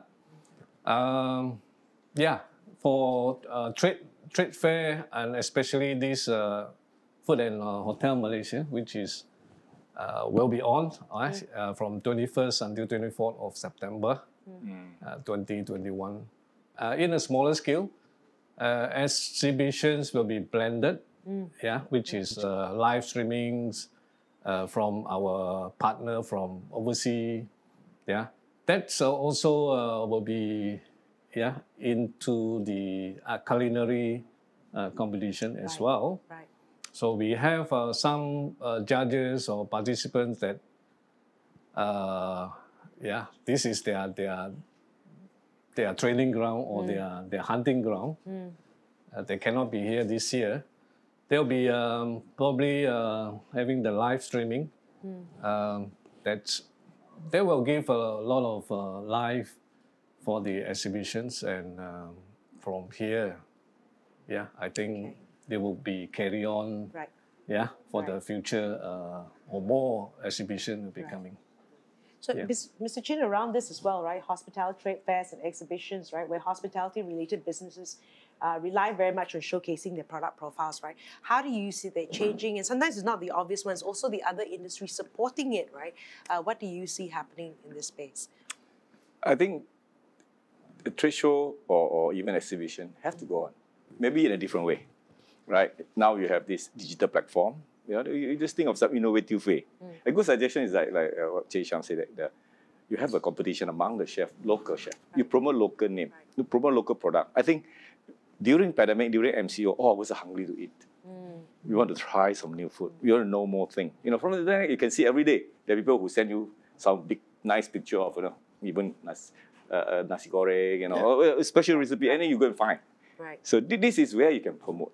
Right? I mean, doing such a trade show has to go on. Right? It's just that you're doing a more innovative way. And that is where we should look into. Anything to add, Jason? I think also because of this competition also, hopefully by the time September, during Kulinari Malaysia, hopefully the authorities or government will lift up the interstate travel. Because we're going to bring in competitors from Sabah and Sarawak as well. Even Penang, Malacca, if they travel overseas, they travel overseas from Sabah, Sarawak. If people like Penang industry player can't travel down to KL for the competition, then it defeats the purpose. Then you only have the Klang Valley. Then the wow factors is not there already. So you don't have a competition over digital platform. It's possible. But it be difficult because there's no personal interaction.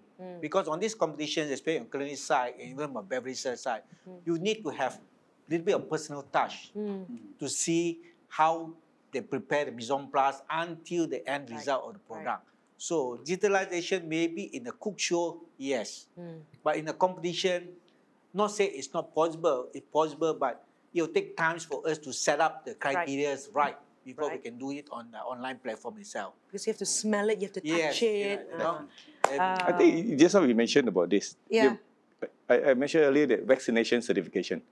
That I think it will happen. Right. That means once you're vaccinated, you can travel interstate first. Right. Right. First. The second go overseas. So we are pushing that. And then YB KJ is very supportive on that. Right. So they are looking into that. Yeah. So hopefully by then you should be able to do Let's it. hope this interstate will be happening. Yeah, it should be happening. by then. You just vaccinate, you then can travel. What's wrong maybe with the that? RTK antigen can be allowed. Yeah, Right. yeah. Because for them, because we are just within our country, everything. True. Of course, we would like to make sure that their health is our utmost priorities before they come in to take part in the competitions. Just for that.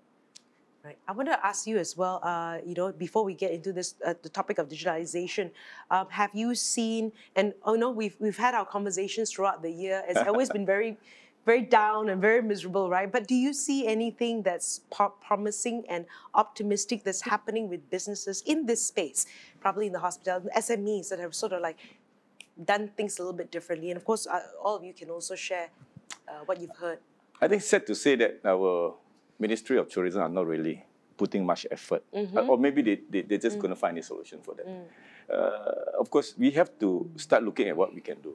Right. You can't just rely on the government. Right. Right. In fact, the first thing they should do is to support an association, put out some good portal to promote the product. And for all of us, even a chef, you have limited resources to spend money to do digital marketing. Right? Then they come up with this grant, matching grant, 5,000 to 5,000, grant. But that is not good enough. I still got to come up with money, number one. Number two, it may not be effective if I do alone. So if there's an association like Mata or any other association or chef, your association, that could be allocate some fund for you to promote. That'll be good, right? Then you know where to put your money. Not the government will tell you where you should do. And you do individually and do in the group is different. Like this event is very good, Hapa. So these are the things that we need to do. Right. To be innovative as well. Yeah, to be innovative. To be innovative. Anything to add, gentlemen? Chef Yao? Definitely agree with Mr. Chin here. Is that there's a very good noble thinking of matching fund on digital transformation in our country. It's just that they are not better targeted, like working with the associations that they can put their member together. Let's say a restaurant, how they're going to make much effect or impact with themselves alone. Right. Let's say 5,000 to 5,000, probably I just changed my POS system to the new one. Yeah. That's about it. Yeah, Right? So what they come with it. So, but with the pool of resources, probably that may make a bigger impact in getting promotion effectiveness. Yeah. Anything to add, sir? No? I think I agree with whatever Chef Kiki also. Even me also, I also be part on the Malaysian Master of Malaysian Cuisine. Right. So we are also promoting Malaysian to others, especially the food. We engagement with this MAFI, Malaysian Agriculture Food Industry. So we need this with government more connections to help us. I mean, to give some support and in terms of financial or equipment or something like that to boost up more. We cannot stop food. We cannot stop to promote. I mean, talking in terms of culinary and in terms of food. So I think this is a good platform. I mean, we need to think in different way how to promote it and how to make it things happen slowly. I mean, definitely people say it slowly but surely. Right. Yep. I think in Malaysia, digital transformation for hospitality industry, I think started many years ago too, at a slow pace, right, compared to other ASEAN's region, But sadly, in 2020, we are barely hit, not just Malaysia but globally. So everything digital transformation just put a stop. They are looking for alternative everything. You look at some of the hotels itself, or even a restaurant, they actually have their own apps. So this is how online for reservations, everything. But if we specify to the F&B outlet, those standalone restaurant, which they are used less of all this digital transformation, this is time where they can look into work together with all reliable restaurant operators to come up with an app that they can do a cost sharing, centralized reservations, layout to be featured, digitalization, menu, everything. So basically, you have less physical contact when the customer arrives at your restaurant.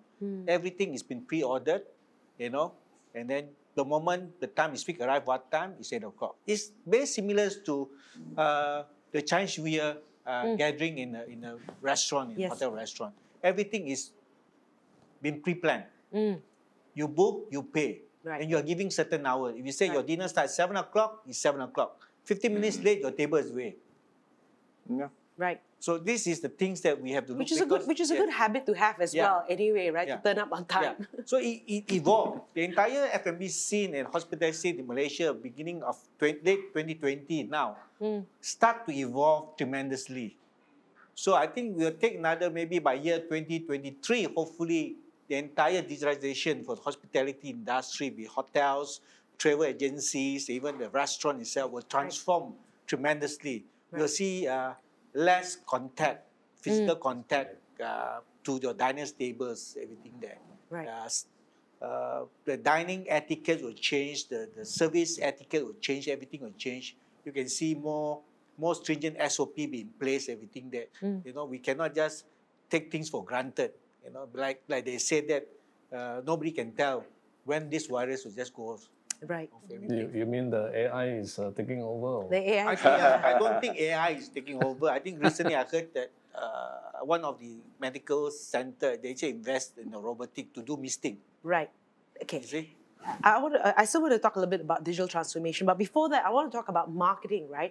How clever are we in marketing or leveraging in marketing? Just a couple, because obviously you can only travel in Selangor, and then I went on the trip in Sekinchan, right? And of course, you've all seen the photos by the haystack, and you know what one of the very famous photographer has done is that he doesn't cook; he just gets the best chefs in town and have that experience there, right? And it was brilliant, right? I mean, and now you know I wouldn't have gone if I could travel, right? But now I've seen another part. It's like, wow, this is great. How are we in terms of marketing? What we have anyway, right? Anybody has any thoughts about that? Miss, maybe I'll start with you, Mr. Chin. And can we use that money for digital transformation? In fact, you're talking about the digital marketing is the key for Right.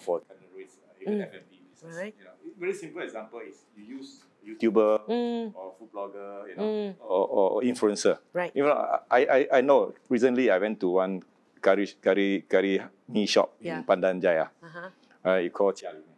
It was easy to get a table, sit down there, have food. Right. When one food blogger went on and sent some YouTube out, and habis. I got a queue, and I couldn't get my curry noodle until MCO. Right. So easy to get. So these are the things happening. A simple thing like that, you know, it may not cost you much, for instance, right? But you see what kind of level of promotion you're doing. And even today, I went to a lunch place in the Mid Valley, a restaurant called Sage, right? Yeah. And it was a fine dining. During lunchtime, is almost 70% full. Right? I mean, there's business there. There are people who want to do. But how he probably used a certain good marketing tools. He doing that will attract people come to the restaurant. Right. Then again, like what Sham was saying, you know, you can order your food earlier. You can book your place. Then you can even state what you want, so that the restaurant can prepare fresh product. Right. The fresh food is very important. Right. If you know what you're going to sell tonight, then you can prepare your food earlier. Two things: you save your cost, save your efficiency. Right. And then also you do not have to stock so many. You know, the kind of dishes, whatever you need, ingredient, whatever. So the digital transformation is definitely going to help a lot, and especially marketing side. You must make use of whatever you have. Right. Right. And of course, your product has to be good. Ultimately, it has to be good, but then supported by marketing and all that, right? Any thoughts, gentlemen? I think marketing is the key to any business to success. Everything. I think every players have to leverage in each other's strength at this pandemic moment to sustain their business. Everything there. Before the pandemic, everybody would be standalone. But now, most of them know each other. They can work together and say, okay, what is your strength? Yes. Okay? Then, like I say, sharing of kitchen, centralized kitchen. Right. Because you bring down your operation cost as well. You know, so you can do a mass production of sauces, everything there. But the finishing is all done in the outlet itself there. So it helps a lot. So you can do your marketing, you synergize together your marketing, everything there. That's one Yeah. good thing from the Yeah. pandemic, right? I see more of Because that happening. You can use, instead of retrench your staff, you can use your staff to do the delivery, food deliveries, everything. Ah. So you work together because, okay, one helpline to call in for restaurant A and B, okay, this restaurant will send this food, this restaurant send. So you don't have to depend of outsource to other people. Using your internal staff, we have license with motorbikes, valid to do the food delivery because they know best. And then you also can ensure the quality and the packaging, and then the food will arrive to your customer doorstep, in a nice packaging without being, Right. when sometimes you arrive, you see that somebody has opened up, no proper wrappers, everything. So all these things they can look around and work together hand in hand, Let overcome in 1 or 2 years' time, Then by the time when we are more stable, then you can fall back to your own business plan itself. Right. Okay. I think fully agree on that. You Grab is charging 30% for restaurant owner. It's crazy, right? And then because of that, you cut down food. I used to have this amount of food, now I less 30%. And then they charge you on delivery also. So it's not so nice. But if you can direct order from a restaurant, Right. then using Lala Move to send, it's much cheaper. Right. Right? I think I can expand from there is that I mean pulling resources together and working on each other's strength is like probably some shared kitchens, like what probably we have a small restaurant that is that we pulling in some restaurateur that we put together our menu and we sell in different restaurants in one single outlet. So it actually reduce your overhead costs and rental. At the same time, if that worked out, so you can actually replicate more of this sort of operations. It become a new business model in the future itself. Right. Yeah. So by doing by pooling the resources also means that you can work more on digital marketings and also some transformations because you have the resources with you. Chef Bob. Just take a little bit of Everybody, yesterday. What happened? Yesterday I was in Kuantan. So I've been there for delivering my product, my food product. So I take chances. One of the chefs called, Chef Bob, please come to my restaurant and please do some live, whatever you can do live. I'm talking about my food. So I've been there. I say, wow, your restaurant is big. Yeah, chef. They said behind me they have Rokana hotels and Zenith hotels, something like that. So chef, my food is similar like hotels, but maybe the price is a little bit lower, but the quality is almost the same. If you could be there, you can have a look. So when I saw that the food is very, I can say, very high, almost high standard, but the pricing is just 50 ringgit for buffet for Ramadan. So I do some talking and review for my friends, all these things. But from that what I can see, in like yesterday Monday, they can pull it about 50 to 60 pack. I think it's good already. Using a live little bit. Maybe it's not on the spot they coming, but when to doing this people and share and they start to coming on the side. I mean, this is good things. You charge them or not? No lah, just pass by and just belanja me for buka puasa. So that's your favorite. So I know, very interesting, right? What we just talked about marketing and how you can be clever in collaborating. And I think one of the good things that pandemics made cleverer, we work together because we're looking at cutting costs, but then also using then that money, and just being clever without having to lose staff, getting them to do something else as well. So just want to talk a little bit about the digital transformation, right? What do you think, how we can help the hospitality and travel related businesses to recover quickly? What other ideas do you have about how digital transformation beyond the POS system before an upgrade? Mr. Chin? I think we have talked a lot on digital transformation, but as long as you do not have customer, it's also very difficult for you to do anything because it doesn't make cost effectiveness. Right? Why we need digital transformation in the hospital industry or in F&B industry, especially the hotel. You can do, nowadays you can do online check-in and you move there. You don't even have to see anybody. You can just get your key, use your phone and you can get into your room. Right? So those are things that can be done. But that will bring back the businesses or the what happened now recover. You know, as long as we do not have a very specific travel policy or travel guideline for pandemic-free. Right. Just like I mentioned about pandemic-free tourism spot or hotel, that could be very important. Without doing that, whatever you do is not so easy to bring back or recover so quickly. Especially, you know, I just mentioned we only can fully vaccinate by 2023, and that will never help us, right? So we have to look another way. Of course, I know that government now is also allowing that for business traveler, you can apply to vaccination first. You can do that, but it's still not good enough if you don't have some guideline to help the industry. So a lot of dialogue need to be done between the agency, the relevant agency and also our industry players. That is very key. We have to look into that and find a solution quickly. Chef Yao? Digitizations basically is to reduce some of the work that is done by, you need a lot of manpower. So in a lot of our business, definitely, that is a good time to get in all these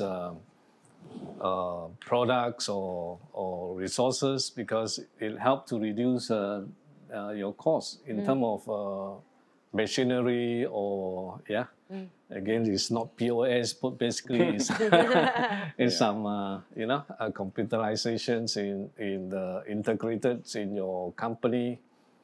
So which will cut down on the cost now. If this is a good time to bring that in, as Mr. Chin or everybody already know that there is a matching grant there.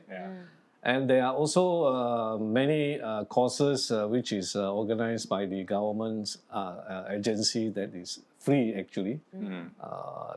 Digital transformation classes, which is there. So by empower or by sending our staff to these kind of courses, basically can get them a new skill that will move them forward. That only can be like singular, skill that they have. They are now multi-skill. They are upskill or reskill in terms of for the future business that is coming in. I suppose this is a good time to probably get all these related in this gadget in for your future business development. They are coming, and there are actually a lot of funds that you can tap on. Chef Bob? I just want to add a little bit from Chef KK Yao what he said. You know, now everything is in the handphone. The handphone is 24 hours. You know, just whatever we want to order, anything is all in. I think the chef, in practical, in cooking, they can cook 1,000 people. They have no problem. But when coming in digital, they quite, go to website, a little bit less. And then I agree. We need to have some class for people, for the chefs who are affected with this pandemic. Maybe go to the class to do something, to know about this online business. Little bit they can go. So this is more effective for them. Because they want to be a new entrepreneur in business, all these things. Even me also, myself also, I am not so good in digital, but I have no choice. Even now I have to freelance. I have to do my own product in digital. Everyday Facebook, everyday Instagram, everyday whatever website, I have to go and to look what others people to do and offering. So this is a good platform. So whoever chef outside there, please, you cannot just sit down and asking for help, but you need to help yourself and you need to move forward on these things. So that's what you have to take the initiative and do things differently. Jay Sham? I think digitalizations in hospitality industry for all aspect of the business. I think we have started with fast food as well. You look at McD nowadays. You don't go to the counter and you place your order. There's digitalization menu board for you to do. So this one can adapt to all these standalone restaurants as well. Then the other thing is that you pre-order via your smartphone. Then when they will send you a code.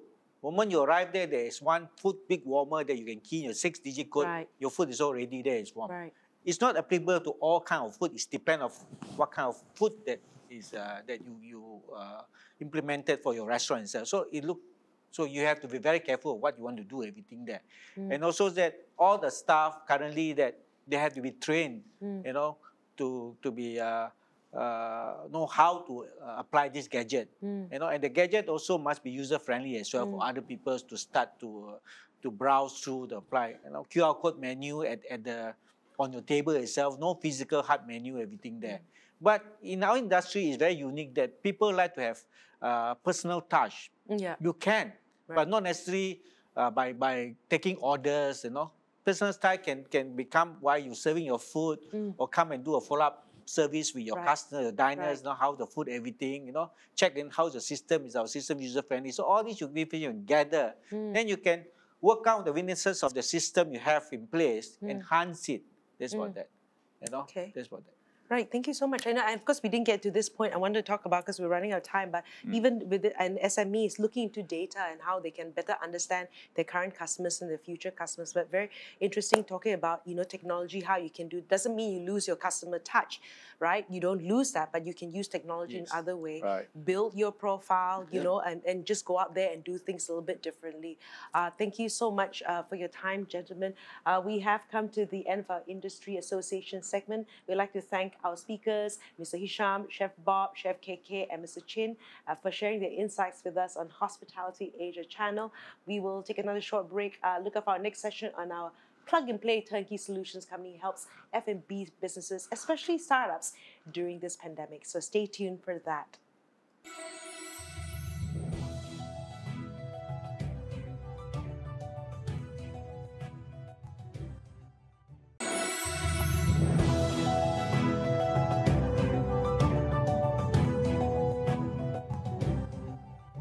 Welcome back to the studio. Today we have Piven Liu, co-founder of the Levain Group with us. Levain Group specializes in turnkey solutions for F&B in Malaysia and regionally. Piven will be sharing with us about how Levain's solution is a plug and play for the future of F&B, where she will talk about turnkey solutions versus custom-built kitchen solutions. So, hi Piven, thank you so much for joining us on the show. Hi Jen, thanks for inviting. Okay. Yes, so before we start, right, can you tell us a bit more about Levain Group? I know that you specialize in turnkey solutions, but you also have other various businesses. So tell us more about Levain Group. Okay, basically under our roof, we have a group, we have a team of master chef, okay? Except me, I'm not, okay?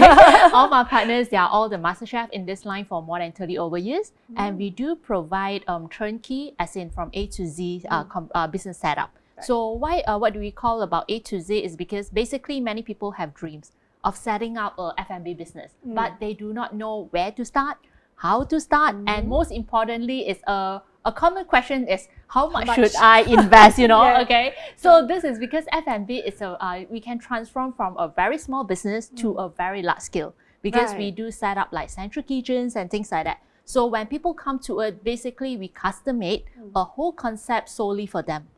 Right. So it's not really a one size fits all sort of plug and play. Yes. It's customized. Yep. But then when you deliver it to the client, they can literally just plug and play. Correct. Right. Because everyone, we have like different dreams. And some people tells me that, hey, I want to open up my own bakeries. I want to open up my own cafes, okay? Right. And some, they say, hey, I want to do like what you all do to export. I want to open up a central kitchens and things like that. So we custom made, we help them to, A to Z is from site location, sourcing, and renovation. We draw the layout for them. We help them to plan what type of equipments and machineries to do. Right. And then also like how to do recipes if let's say they do not have any recipes at all. They simply say, I want to open up a cake shop, but I do not know how to make a cake at all. Right. So it could very well fit into people who needs to pivot. Yes. Right. Or probably someone people who have lost their jobs and they want to now start a business, but they have absolutely no experience in F&B, and they can come to you and you can just literally build the entire kitchen setup and would you also guide them in operations? Yes, we do. We will guide them, we will train them, we provide them with SOPs as well. Just that what we don't touch is the marketing side because we are not the pro marketing, okay? So the marketing side, we leave it to the clients, okay, and the marketing experts around here. So that means you cover literally everything. That's why you say A to Z. Yeah, basically. And even for those like they want to go for loan, they have their dream of building up, but they are lack of some financial aids. Right. So we do help them on that on the final part as well. That is so interesting, right? And you've also got other businesses as well, right? Other than the turnkey solutions. Yes, we do. But tell you what, Jen, instead of I'm explaining, okay, not in a very detailed form, right? I actually have a very interesting clips that probably can tell us like what do our company do in a whole. Right, in a nutshell. That's interesting. Let's take a look at the video. Welcome to Levine Group. We are a company providing turnkey F&B business consultation, F&B equipment and automation, halal and HACCP consultation, frozen premium bread and pastry supply. Our professional services include machinery and equipment supply for all scale of food and beverage business setup including factories full line processing, drawings, equipment planning and recipe and technology transfer. Factory setup for all kinds of food-related industries such as bread, cakes, confectionery, beverages, chocolates, cookies, pao and dim sum, ready-to-eat products, paste, sauce, frozen food products manufacturing etc. A to Z turnkey solution. From kiosk to shop, no matter small, medium or large scale. Bakery outlet setup, restaurant setup, food factory setup, cafe setup. Certification application, halal, HACCP, ISO IGMP. Let us know what's your need. We'd love to welcome you to be part of our happy clients.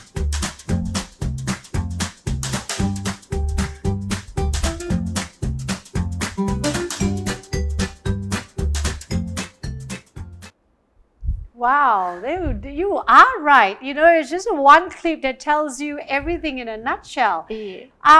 So basically, people can come to you when they will have a dream or they want to open up an F&B business, or maybe perhaps even they want to change the concept and they can actually then come over to you. Welcome. Right. I noticed in the video you also do certification on food safety. So can you share with us about that part? Oh, sure. Because recently we found out that in Malaysia, okay, because we have been setting up projects overseas and Malaysia as well. So we found that that's a very lacking of food safety awareness among local F&Bs because it's a very easy entry point. Everyone can actually enter into F&B industry without knowing any kind of food safety knowledge and things like that. So where we come in is where people want to apply for halal and where people want to apply for HACCP or BRC or FFSC. It might sound like alien words to most of the F&Bs, okay? But over here, we do provide the entire consultation because we feel it's very important to actually know what food safety really is. Yes. And for those like common words would be HACCP, where people know, oh, HACCP, they simply apply because, you know, their customers require that, okay? Yes. Or a but they don't mall. understand. Yes, they don't really understand what it entails and what it really means. Yes. Right. So basically, HACCP is a certification for food safety assurance. So if let's say you want to open up a central kitchens or you want to open up a factory, so it's an assurance certificate for your clients that your food produced here are safe. I see. And you do that for the F&B owners? Yes, we do on the consultations. If let's say we welcome retailers to come over so that we can build a very food safety environment for Malaysian as well. Wow, that's really interesting, right? Okay, so it's interesting to look at the fact that you basically offer is a one-stop solution, right? Almost a one-stop solution because they don't do marketing. So one-stop solution and together with certification, right? So your 90% of your headaches are gone. But before I go to the second question, I'd like to ask you, what inspired you to start this business 30 years ago? Okay, well, my partner started it 30 over years ago, okay? But me, myself, because my background was actually in nutrition and business, and I opened up a cafe actually, okay, in my during my teenage time, okay, where I think, I want a place that I gather all my friends around, okay, to enjoy, you know. This is many people's dreams, okay, and it was my dream as well. But I faced a lot of difficulties because I don't even know how to cook at all. Okay, so I paid a lot of like unnecessarily, okay, so that is where I get to know my partners, and they actually give me a very good guidance and consultations because based on their experience. But what we found is a lot of like a lot of people that we dare not ask, or they feel like people dare not want to share, or don't want to share, they want to keep it by themselves. So when I met my group of partners, they are like, oh, they are really willing to share. So it's like, I feel if let's say I myself as an owner, okay, I face this problem, so there might be a lot of people around that they want to open up, but they might facing this kind of problems. Okay, so your business is actually discovered through realizing and recognizing your own issues and challenges, and therefore you created a solution, right? Wow, that's really amazing. Right, so we understand that Levain Group also strives for efficiency in production and food preservation. So what we really want to find out from Levain Group is how do they help F&B owners achieve desired food quality while maintaining shelf life? Now that's interesting. And what about the cost? How does it help them save cost? You asked a very good questions, okay? Where a lot of F&B, especially during MCO and pandemic, whereby we face a lot of problem. People can't dine in, okay, and they have to deliver out. But when they deliver out, the food is not, it's not fresh, okay, and they have a lot of complaints. So this is where we are very actively helping a lot of F&Bs, especially restaurants and central kitchens, on doing a proper frozen, or we call it a food preservation method. I see. Because when people talk about frozen, you know, there are people that they are very ignorant, and they do not know what is the proper way. They just like, after cooking a food, they put in a, you know, our old school method, okay, they put in the freezer, okay, and then they serve that way to the clients. But end up, they receive a lot of complaints. Because when we talk about shelf life, we are not talking about the food that wouldn't get rotten. It's like, it's freshly edible, and it's at a safe level, okay, and also it maintains the texture. This is what we want to achieve. Right. Yeah. Okay. Yes, because I also know that, you know, particularly the frozen halal dim sum market has just mushroomed, and there are like so many people doing frozen halal dim sum, right? So the fact is that dim sum, you know, you like to eat it fresh, right, at the restaurant. How do you then have freshness in terms of quality from frozen food, right? I think then it boils down to how you store it, isn't it? Correct. Very, very interesting. The entire process is important. Like how do you actually prepare it, and what technology that you are using? Because in Malaysia, some people might think, hey, I want to do something, but I want to save on cost. But they do not dare to actually invest in technologies. Over here, we are creating a lot of awareness. We hold up seminars, we hold up a lot of classes to educate people or to share with people, why do you need technology to actually transform? And it's no longer zaman dulu, okay? You know, it's 2021, okay? And we faces a lot of pandemic, this kind of issues. So technology will actually help you a lot to actually solve your problems on preservations and all these things. The machinery, the automation, and so on, right? Yeah. Okay. But I also noticed there's something very interesting that that Levain Group doesn't just do turnkey solutions. You've got some F&B products as well, right? What are those? Just, you know, what are the other area of business that you do? Okay, well, we have our own frozen factories, okay, that we usually export the frozen premium breads, okay, to locally and also export as well. So our breads are actually ready to eat, okay. Once you try it, okay, I believe you will love it, okay? Because basically your restaurants, you do not need any chef, and you can actually produce a very high quality of breads, which can serve in minutes or even in seconds. Right. Yeah. So are we saying that your your products or your solution is going to replace culinary? No, not really. Because like they have every business, we have our own way of doing it. But what we want is because we want to provide maybe convenience to people that if they really want to go into F&B, so we are just sharing our experience and to provide probably a more convenient solution for them. Right. Yeah. Okay, perhaps you can tell all our audience and the industry players out there, what is it now with COVID situation moving on? What is it that you can share with them in terms of solutions that you provide? How can it help them, you know, in this pandemic situation, or rather in this, you know, very, very changed lifestyle situation? Yes, because we can see during this pandemic, there are a lot of businesses, they are facing a lot of closing down difficulties because they simply don't want to change or they don't dare to change.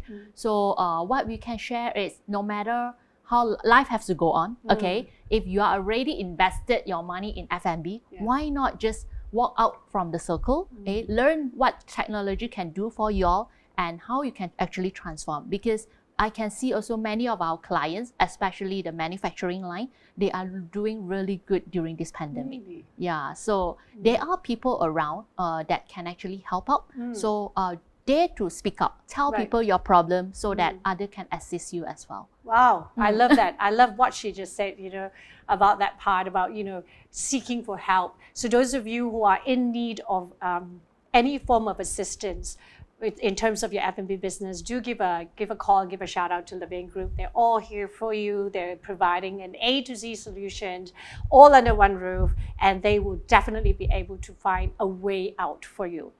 So we've come to the end of our session with Levain Group. We'd like to thank Piven Liu, the co-founder of Levain, for sharing her insights with us on Hospitality Asia Channel.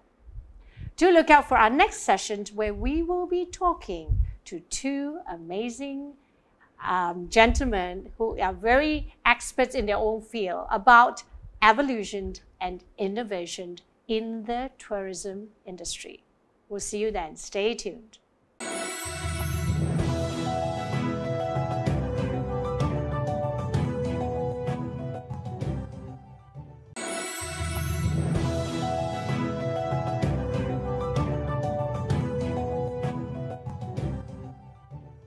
Welcome back to our studio. This time I have Jennifer Ong with me, and our topic for this business community segment is about evolution and innovation in the tourism industry. 2020 has indeed been one of the most challenging years for business owners. The COVID-19 pandemic has taken a toll on the Malaysian economy, and the true impact of this pandemic has yet to be seen and can't even be measured until the situation stabilizes. Industries Unite was formed in January 2021 with the objective of uniting the business community to engage with the government to give constructive feedback to the ministries. And joining us for this discussion today is Datuk David Gurupathan. He's the co-founder and legal advisor, and Datuk Irvin Cheong, the co-founder and lead group coordinator of Industries Unite.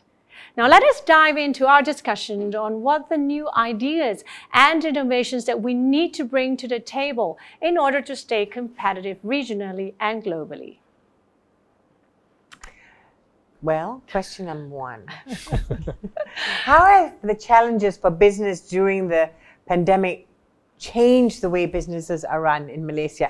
I mean, actually you don't even have to ask the question, but you could give us more insight into actually what kind of changes are we looking at? I think firstly, we must appreciate that this is a very novel situation. It's never happened before. Yes. It's the first time businesses have had to face something like this. And in fact, if you look at the evolution of how businesses adapted through MCO1, MCO2, it was different. I think in MCO1, businesses was trying to adapt to technology. Everybody was rushing to try to get onto some form of online way of being noticed, online way of selling something, or an online way of doing business. Personally, as a lawyer, we had to embrace something called Zoom. Yeah. In MCO1. So did we. Okay. Now, fast forward MCO2, right? We're already doing court cases via Zoom. It's become a norm. within such a short span of time. Okay, Wow. so for a law firm and for a lawyer who downloaded Zoom, the first MCO, by the middle of the second MCO, we're doing daily court cases via Zoom. We're interacting with our clients via Zoom. We're getting all the documents done virtually, you know, and it's become more efficient for us as a law firm. So it's not, there are many pluses. Yes, and, I think a lot of positives. people have realized that, especially a lot of businesses, in terms of not having the revenue to keep up or maintain a full office, and then discovering that through enforced education that actually working from home helps the bottom line, you know? Yeah, that's true. Yeah. What about Dato' Irvin? What do you think? What are your thoughts? Well, I believe that a lot of things has changed. I mean, it really was a wake-up call for many people. And a lot of times it's always the case that if nothing changes, people don't change, you know. And this was a forced movement. It was forced in a way that we all have to embrace digital and really know how to get out of our comfort zone and really go into this specific need for us to really do business online and see how to actually maneuver through the challenges that we face on a day-to-day that we cannot really fulfill, you know, based on what we do, you know, on normal daily activities. So I think it was good in a way, if you ask me.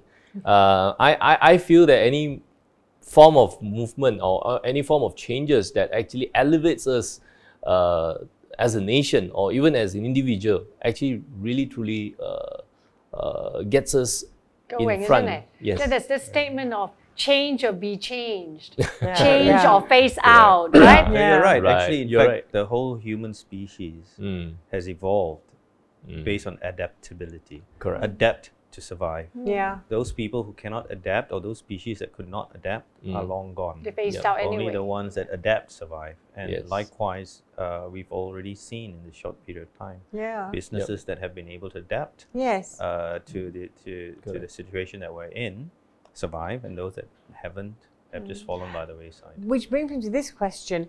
Is there anywhere that businesses can go to get guidelines, to learn how to change?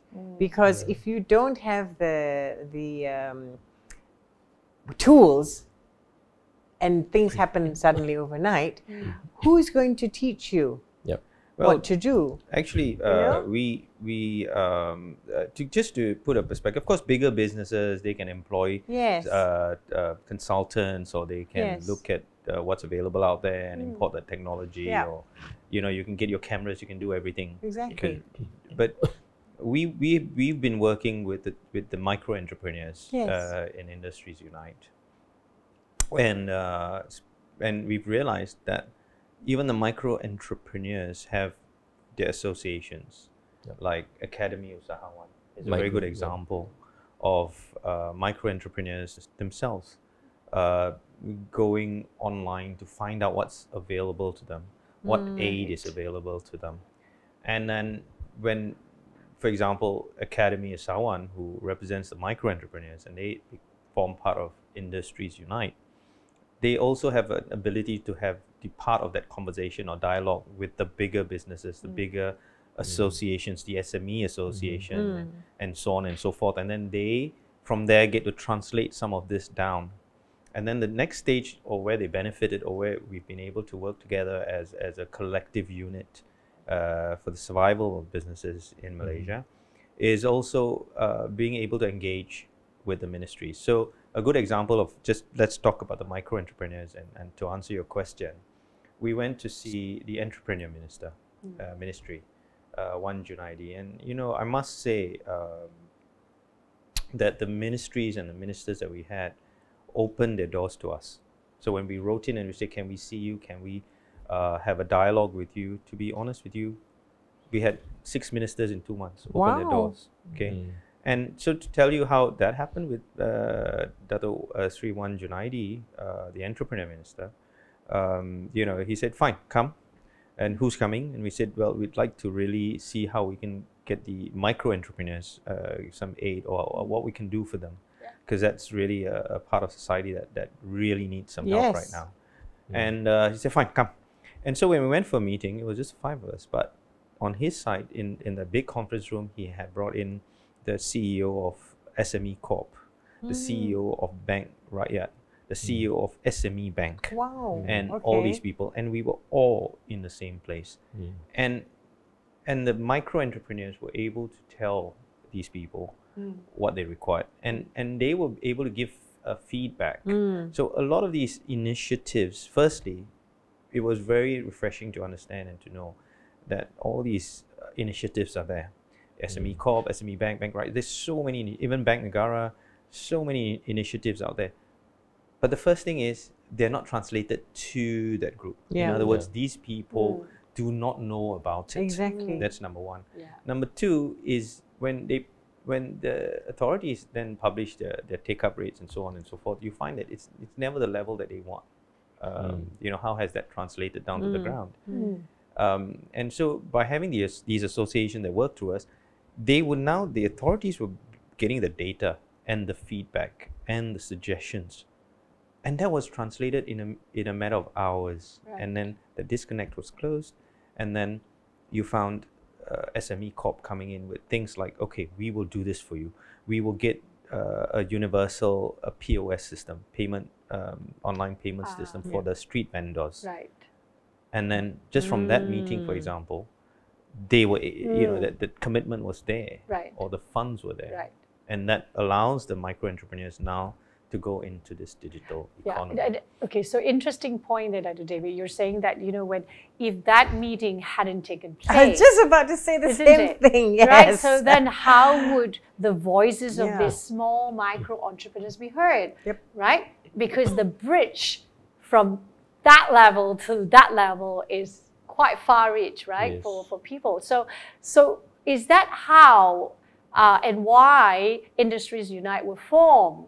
Because were there many crying voices out there, you know, crying for help and couldn't get to reach the ministries or the government, and with more and more, you know, associations crying out loud, and therefore, you know, it came to a group. Was that how it was formed? I think the thrust of Industries Unite, which people don't realize, is the fact that the business community is actually very supportive of each other. Okay, so to give you an example of how it starts from within. You know, the support starts from within, and then collectively it's a very strong force. So collectively, for example, you have the mall operators, and then you have the SMEs. A lot of the SMEs are tenants in malls. And there's already a big conflict, right? People, the landlords want rent, and then the tenants want a discount, or they can't pay the rent, right? But within the association, because they're part of the association and they're able to discuss and have dialogue, you find the landlords trying to help the tenant, and the tenant finding ways to help the landlord. That's great. You get what I mean? So then you have a very united front. And when you have, for example, the big associations fully in support of the micro entrepreneurs, and the micro entrepreneurs fully in support of the big businesses, you speak with one voice. And that's our tagline. One heart, one voice. We speak with one voice. And then change happens, like what we showed. But Dr. Irvin, so what you know, so how did this beautiful formation of the Industries Unite come together? Like, what really triggered it? Because I really see it as, based on what Dr. David said, right? You know, I see it so clearly that that you were the bridge. You know, you basically connect these little voices and into one, and carry that message up and do magic. You know, so. That part is what we want to know a little bit more. Actually, the real story behind was basically it was me as a business owner. I had a pressing issue that my business can't open, and to wait for SOPs to be ready and when to be approved and when to open, we wouldn't know. And as a business owner, you will feel that you can't wait. You need to do something, and that was the immediate problem that I had. So obviously I dialed my good friend here, Dr. David. I said, David, I think we got to do something. I mean, that was the honest question. I mean, honest truth, as in how we started. You know, we didn't start as in saying that, okay, we want to serve people. We want to serve ourselves. I mean, I wanted to serve myself, right? So we were saying that, hey, I think two of us can't actually go and speak to the governments for that, you know. I said, but he knows some friends, I have some friends, and they are mostly presidents of different associations. He said, okay, why not? Let's form a small Zoom meeting. It was not even a coalition there at that moment. So we were like forming a Zoom meeting, and we wanted to hear from the respective different presidents, what are their issues? Are you facing the same thing? Association presidents, you're saying? Association presidents, yes. Okay. And so happens, what I am facing, it is being faced by every single member. Wow. And it was consistent. So we were like, at that time, it was like, okay, now we know that there is a consensus in terms of the same problems that is being faced, not only by me, but also by other people. Yep. So we got to do something. But when we went into this form of the coalition, we start realizing that, because we were asking each other and say, isn't there a coalition or a bigger organization that is forming to speak on behalf of these people, you know, of these members? And we realized that, yes, there is, but majority of those we found is representation of large MNCs and large organizations, the big boys. The big boys are out there. But we're like, we are not the big boys, you know. We are the mid-tier and the downstream, you know, the midstream and the downstream. And we say that I think it is time that maybe we should do something for the midstream and downstream. And that's where the coalition started to explode. And we start realizing that even the big boys want to help the small boys. Nice. That was the fantastic. Jennifer has been here since the first meeting, Zoom meeting. Yeah. 18th of January. You were part of the whole process. Yes. The first 18. Yes. Yeah. To now 110 associates. Must have been an eye-opener, right? It has been. It has been. Yeah. That you actually, was it something you never expected? Well, we knew that it is going to grow, but we never knew that it's going to grow up to, like, now, as we well published, we are serving 3.3 million business owners. You know, wow. What was not anticipated was how much we got done accomplished in 2.5 months. Right. Yeah. From just before Chinese New Year to the end of last month when... Maybe you can run the country. No. We leave that to the able politicians. That's a good one. That's the icebreaker. So how many of the members in Industries Unite actually falls under the tourism umbrella? Under the tourism umbrella, I would say about 10. About 10 presidents, they fall under the, 10 associations that falls huge, under. Isn't it? Well, in fact, everybody can claim to be under tourism, really. Well, they're under the purview of MOTAC. I mean, if you look at it, like, for example, the spa industry, it actually falls under the MOTAC industry. There's also... MOTAC Ministry. MOTAC Ministry. MOTAC Ministry. Then we also have the... this is something that both of us, it's a learning curve for us as well. So we didn't realize that even wedding Planners Associations is under MOTAC. You know, and of course we have the cultural, you know, the cultural dance associations and stuff. It's also under MOTAC. You know. In fact, you know, Yasmin and I were just talking about, you know, the umbrella of tourism and what actually classifies or falls under that. It's wide. You know, retail is also under tourism. So it's a very. We were just saying it's a very complex ecosystem. So to say, oh, I'm going to do something to tourism or affect it actually affects so many people. Not just necessarily what we identify as, you know, somebody has to grow the food that is served in the hotel, for example. You get what I mean? So, let's look at I mean, I echoed what Dr. David has said, you know, because in business, the business community is a very complex community. Let's say, of course, today we are talking about the evolution and innovation of tourism industry. But when we look at other countries, like for example, Korea use pop culture, pop music culture to escalate or to innovate in terms of tourism industry from that perspective. If we look at our industry, like the music industry, our music industry falls not under MOTAC, but it falls under KKMM. So it's a different ministry. But you could see that if you have a fantastic, let's say, film industry or movies industry, that is also forms a different part of a tourism. It should. You know? It should. It's a way. Yeah. Like for example, beauty industry in Korea, same thing. You know, there's this thing called the what they call beauty tourism, right? Malaysia is actually one of the top countries for beauty tourism.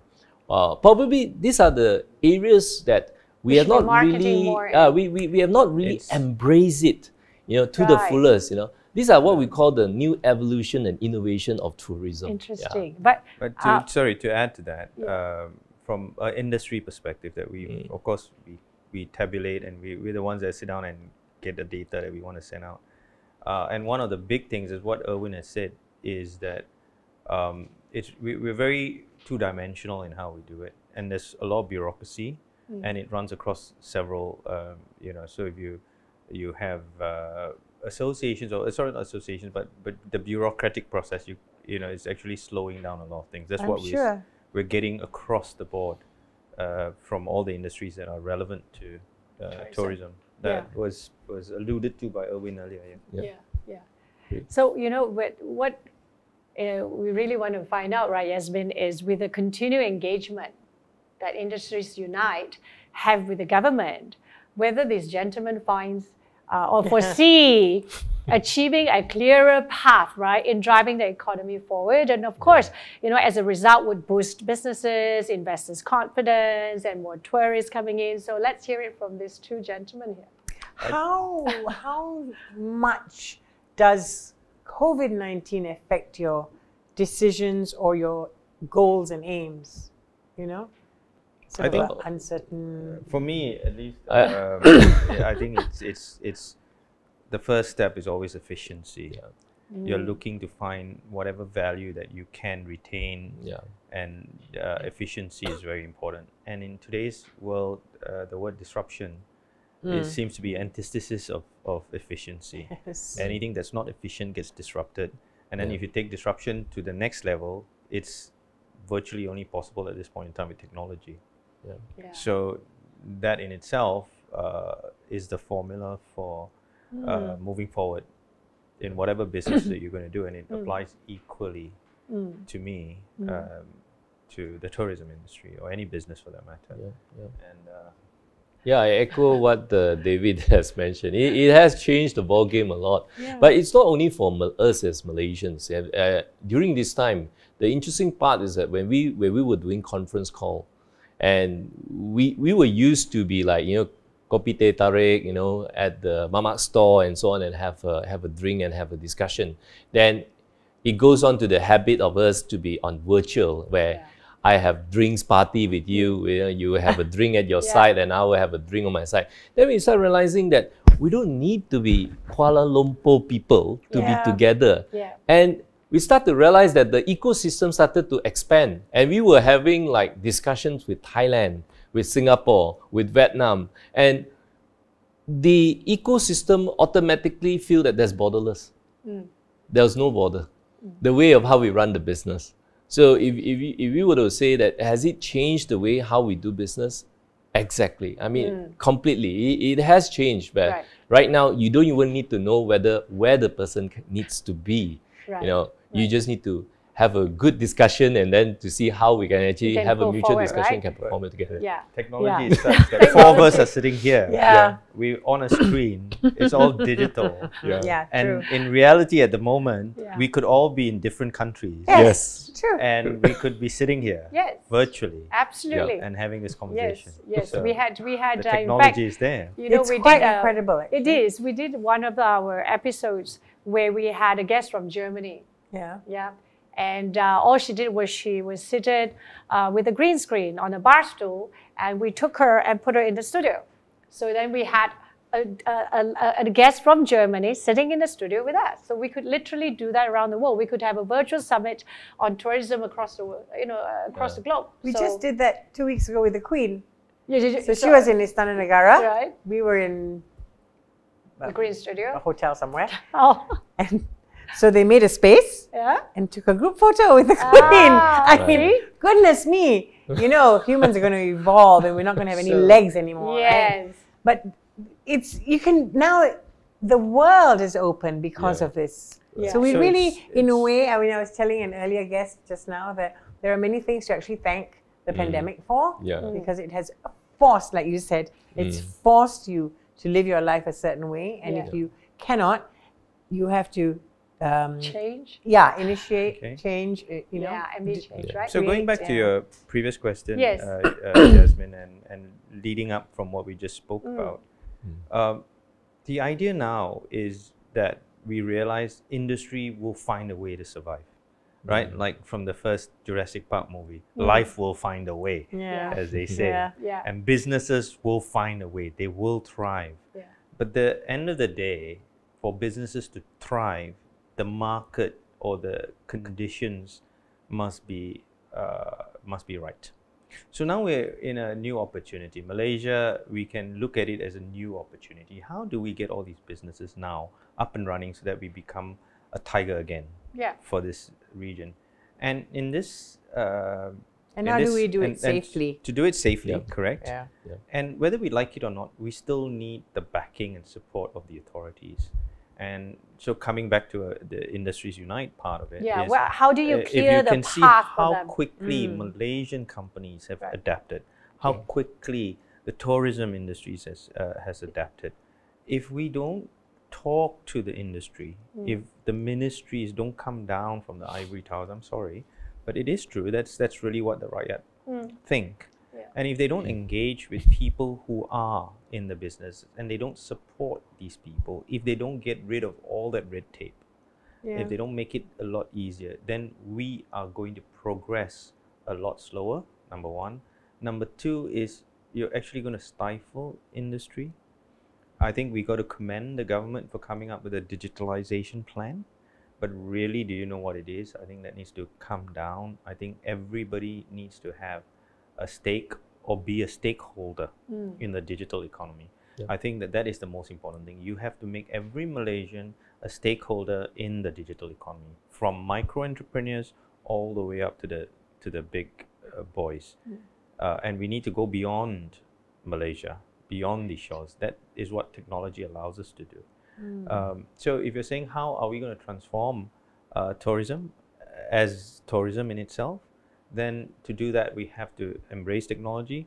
There needs to be a change. We need to have a pro-business movement from the authorities themselves. There is already a pro-business movement coming from industry. We need to find a middle ground. Right? We need to quite find, and you know, today you find innovative things like what we're talking about. Jennifer and I attended a award ceremony as soon as the thing was open and allowed at live events, and it was at the Hyatt, you know, and the Hyatt Saujana, amazing, Grand Hyatt rather. So, and they had this whole experience of a flight experience. But it was co-sponsored by Mars. Wow. Okay, now you know I wouldn't have thought I'd enjoy an experience like this. If somebody said, you know, well, let's go and dine, you'll have a Malaysian Airlines experience, pay X amount, and you know, would you do that? I pre-MCO I wouldn't, but you know, I'd missed that whole experience. I missed the Malaysian Airlines satay and the sauce, right? The kacang. The kacang. And then being in the Hyatt and paying. But it was a great show. You know, the whole virtual screens, being on an airplane, sitting on airplane, you know, airline seats. You know, whoever came up with that idea was brilliant. And that I was told that the what do you call it, the ballroom was fully booked for this the whole time, when other businesses were struggling, other hotels were struggling to get F&B up, and they were thriving because of an idea. Because they were innovative. They managed to utilize the ballroom for that purpose, because events, we couldn't have events, so the ballrooms were all empty, and they came up with this idea to utilize the ballroom as a dining space.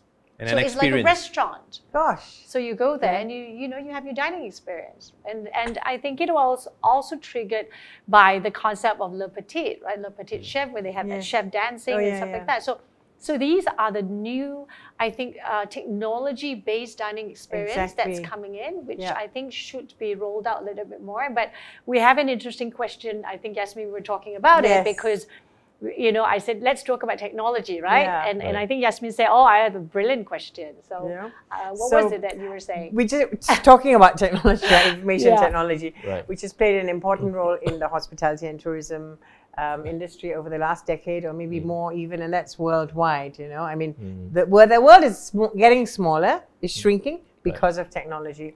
So technology has helped tourism and hospitality industries replace expensive human labor with technological labor. Okay. So how far behind do you think Malaysia is as compared to the rest of the world? Wow. Jennifer wanted to say how far are we? And I said, no. How far behind are we?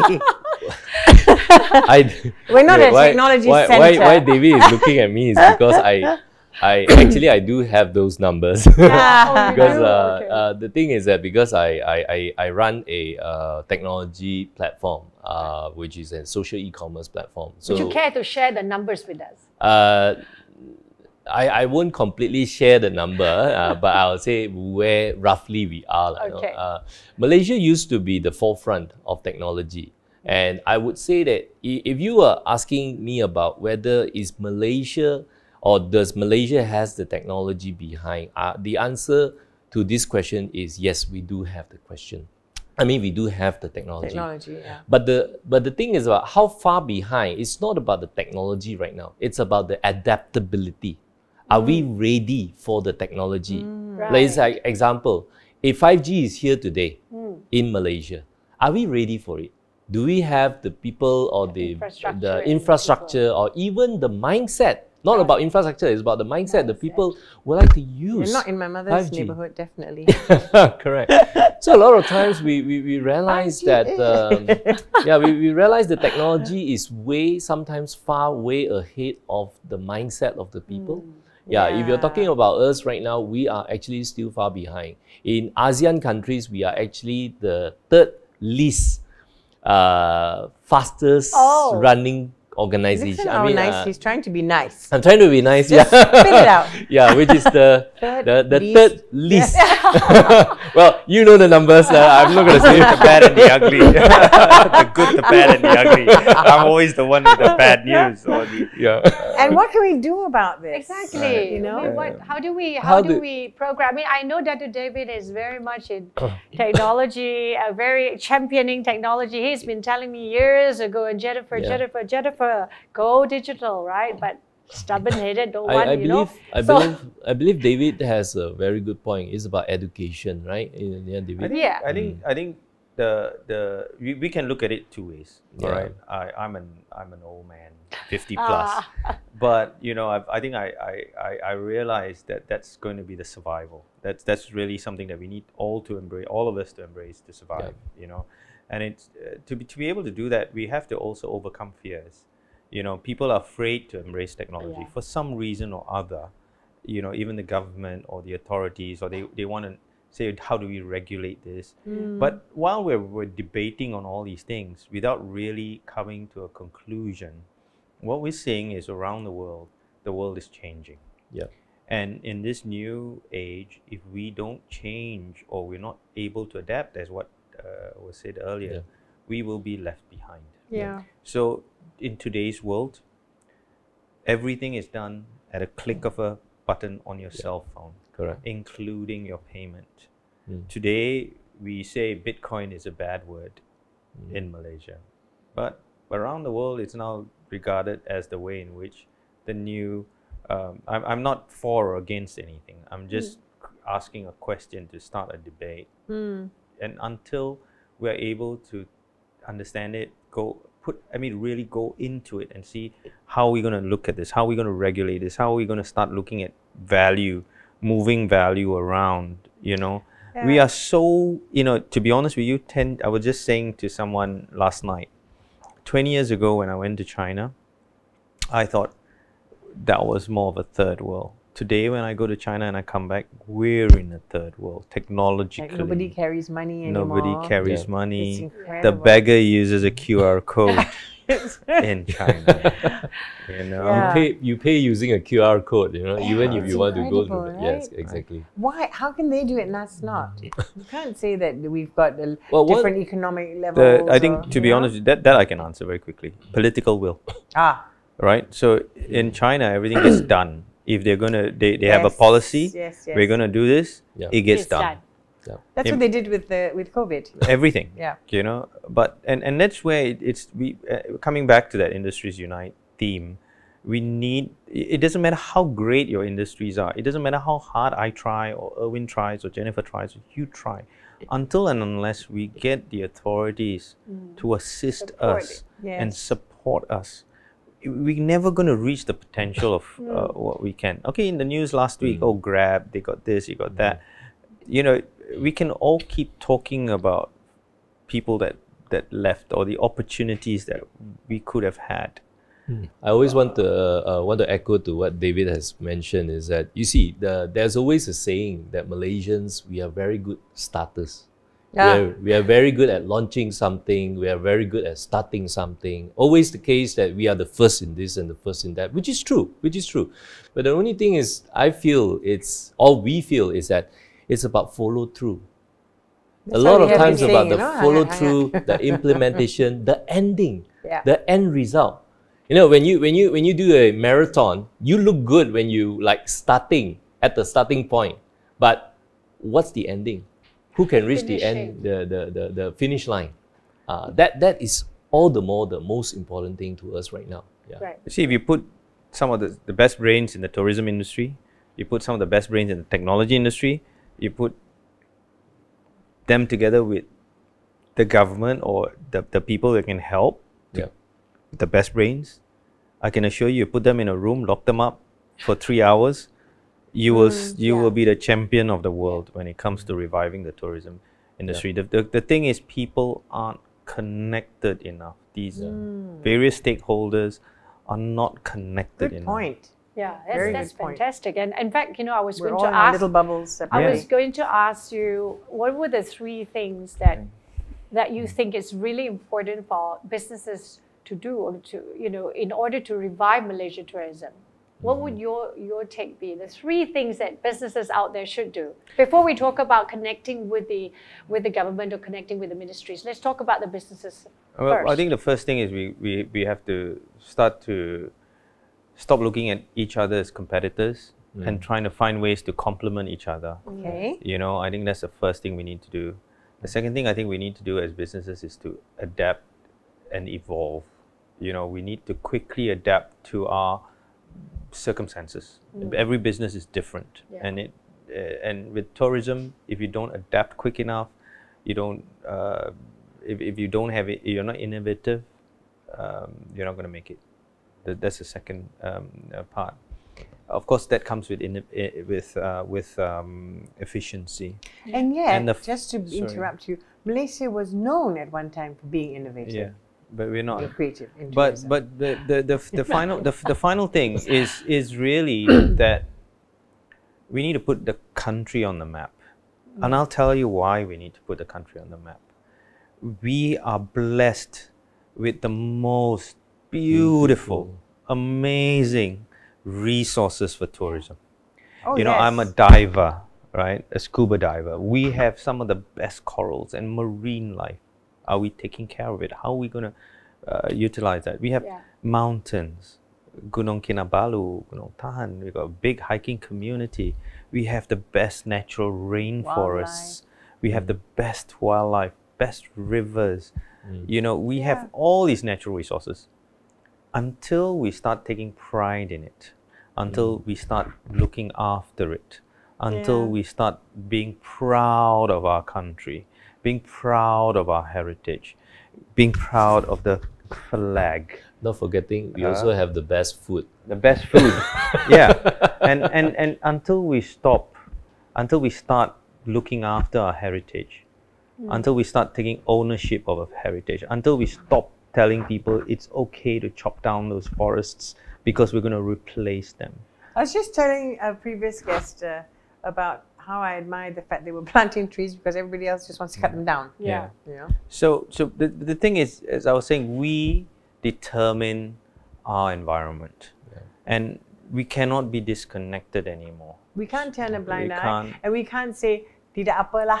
Yeah. Yeah. We So can't, if you say you want to help the tourism industry, then people got to start, hey, we got to go to this particular island or that particular place. We've got to support our own country.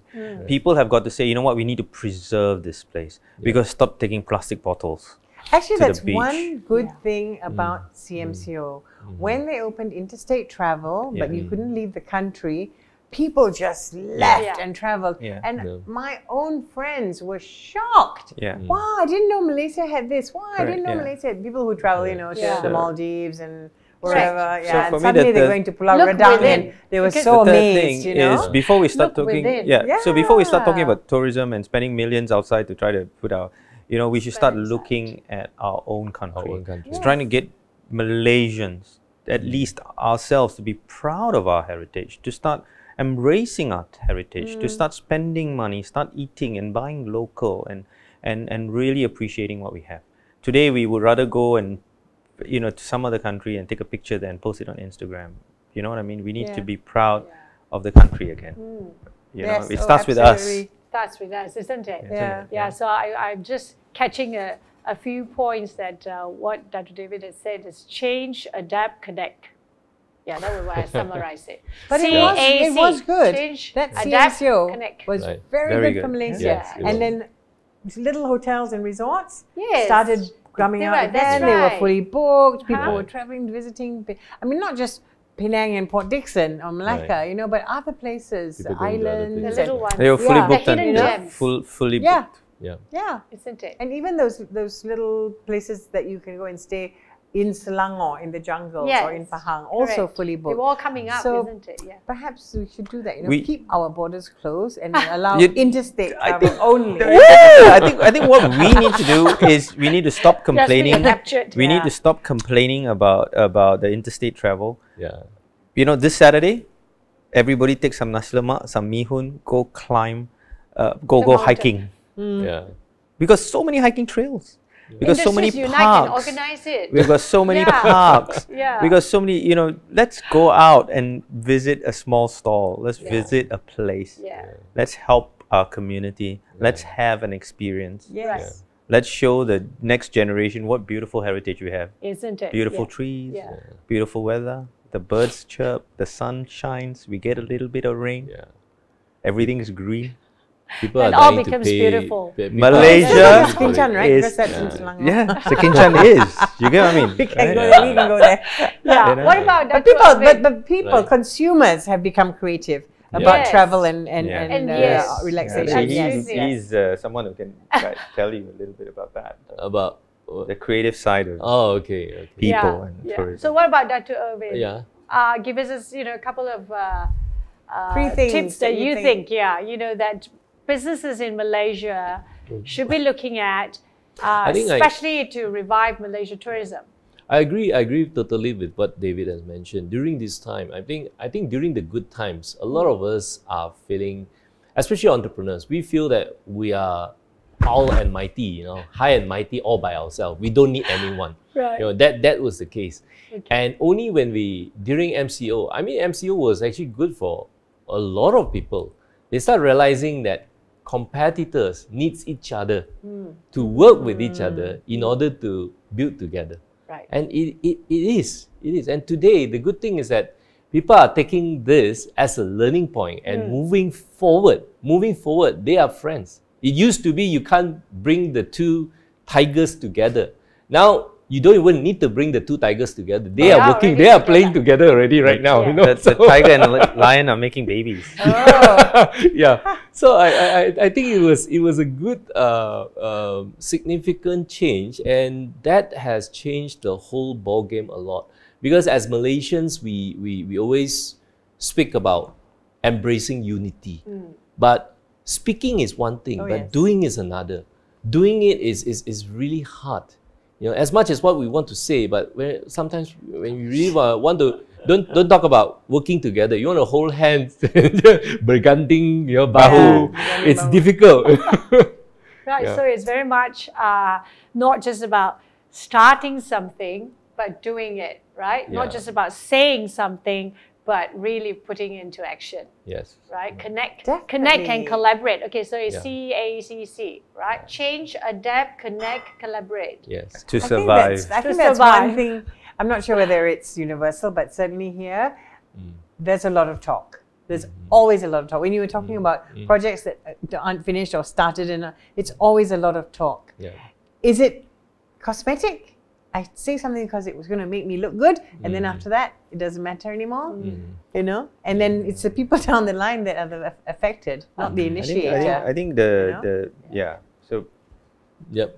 it's true. I think, yeah. But I think, you know, to sort of just sort of Sum it up. Yeah. It starts with us. Yes. Yes. You know what? We can talk about technology and we can talk about everything and adaptability and all that. It begins with us. Yeah. It begins with a mindset. And if you want to talk about tourism, for centuries, Malacca was a hub for the East and the West. And the uniqueness of Malaysia is our multiculturalism, Yes. our multiracialism, Yeah. our colors, our food, the beauty in that diversity of that melting pot that we call Malaysian. Yeah. And until every Malaysian can embrace that, can wear the flag proudly on the, you know, against the chest and say, I'm Malaysian, this is me, this is my culture, this is my country, I come from Malaysia, I'm Malaysian. You know, if I don't have to say I'm Indian, or I don't have to, I'm sorry, I'm you know, Malaysian. it may be that this is a very sensitive thing to say. Yeah. But for someone who's been through, who's seen my parents' generation, and I see a generation that's coming forward, someone who's proud of my country, someone who's contributed to the country, someone who wants the country to thrive, then I think you should say I'm Malaysian. then Yeah. I would be, and I think we should all be proud to say we're Malaysian. We should be Absolutely. all be proud Like our neighbours, of whose our names I won't culture. mention. You know, Two and- neighbours Right. who are the country's You know? name. They're not And- racially. Right. I was in Chinatown just the week before, and it was so amazing, the culture, you know. So we're blessed. Our multiculturalism, our multiracialism, our colors, our food, is actually our blessing. It's been a blessing for thousands of years. We've been the center of everything, and we can still be that. If you want to talk about the future of That's why it is, right? tourism, let's remember the past. Mm. Let's remember the past. Let's embrace that past, and let's everyone take responsibility for this. That Not is just a say it's the wonderful, government. wonderful closing statement there from Datuk David. It's Yeah. been a really good learning, very good insights. And I'm not sure if I again, feel happy or sad, but yeah, you know. So remember, all the businesses out there, you know, it's time to change, time to adapt, time to connect, time to collaborate to survive and thrive in our industry, in our country, in our industry, right? So we've come to the end of our business community session. We would like to thank our speakers, Datuk David and Datuk Irwin, for joining us today to share their insights on Hospitality Asia Channel. So you can look out for more thought-provoking and engaging sessions tomorrow on Reviving Malaysia Tourism Virtual Summit 2021 on the Hospitality Asia channel. It's been interesting, it's been thought-provoking, and we'd like to thank our guests today, Dr. David, Dr. Owen again. Tomorrow is the final day of our summit, so we'll see you all tomorrow at 11 a.m. Yes, thank you. Right.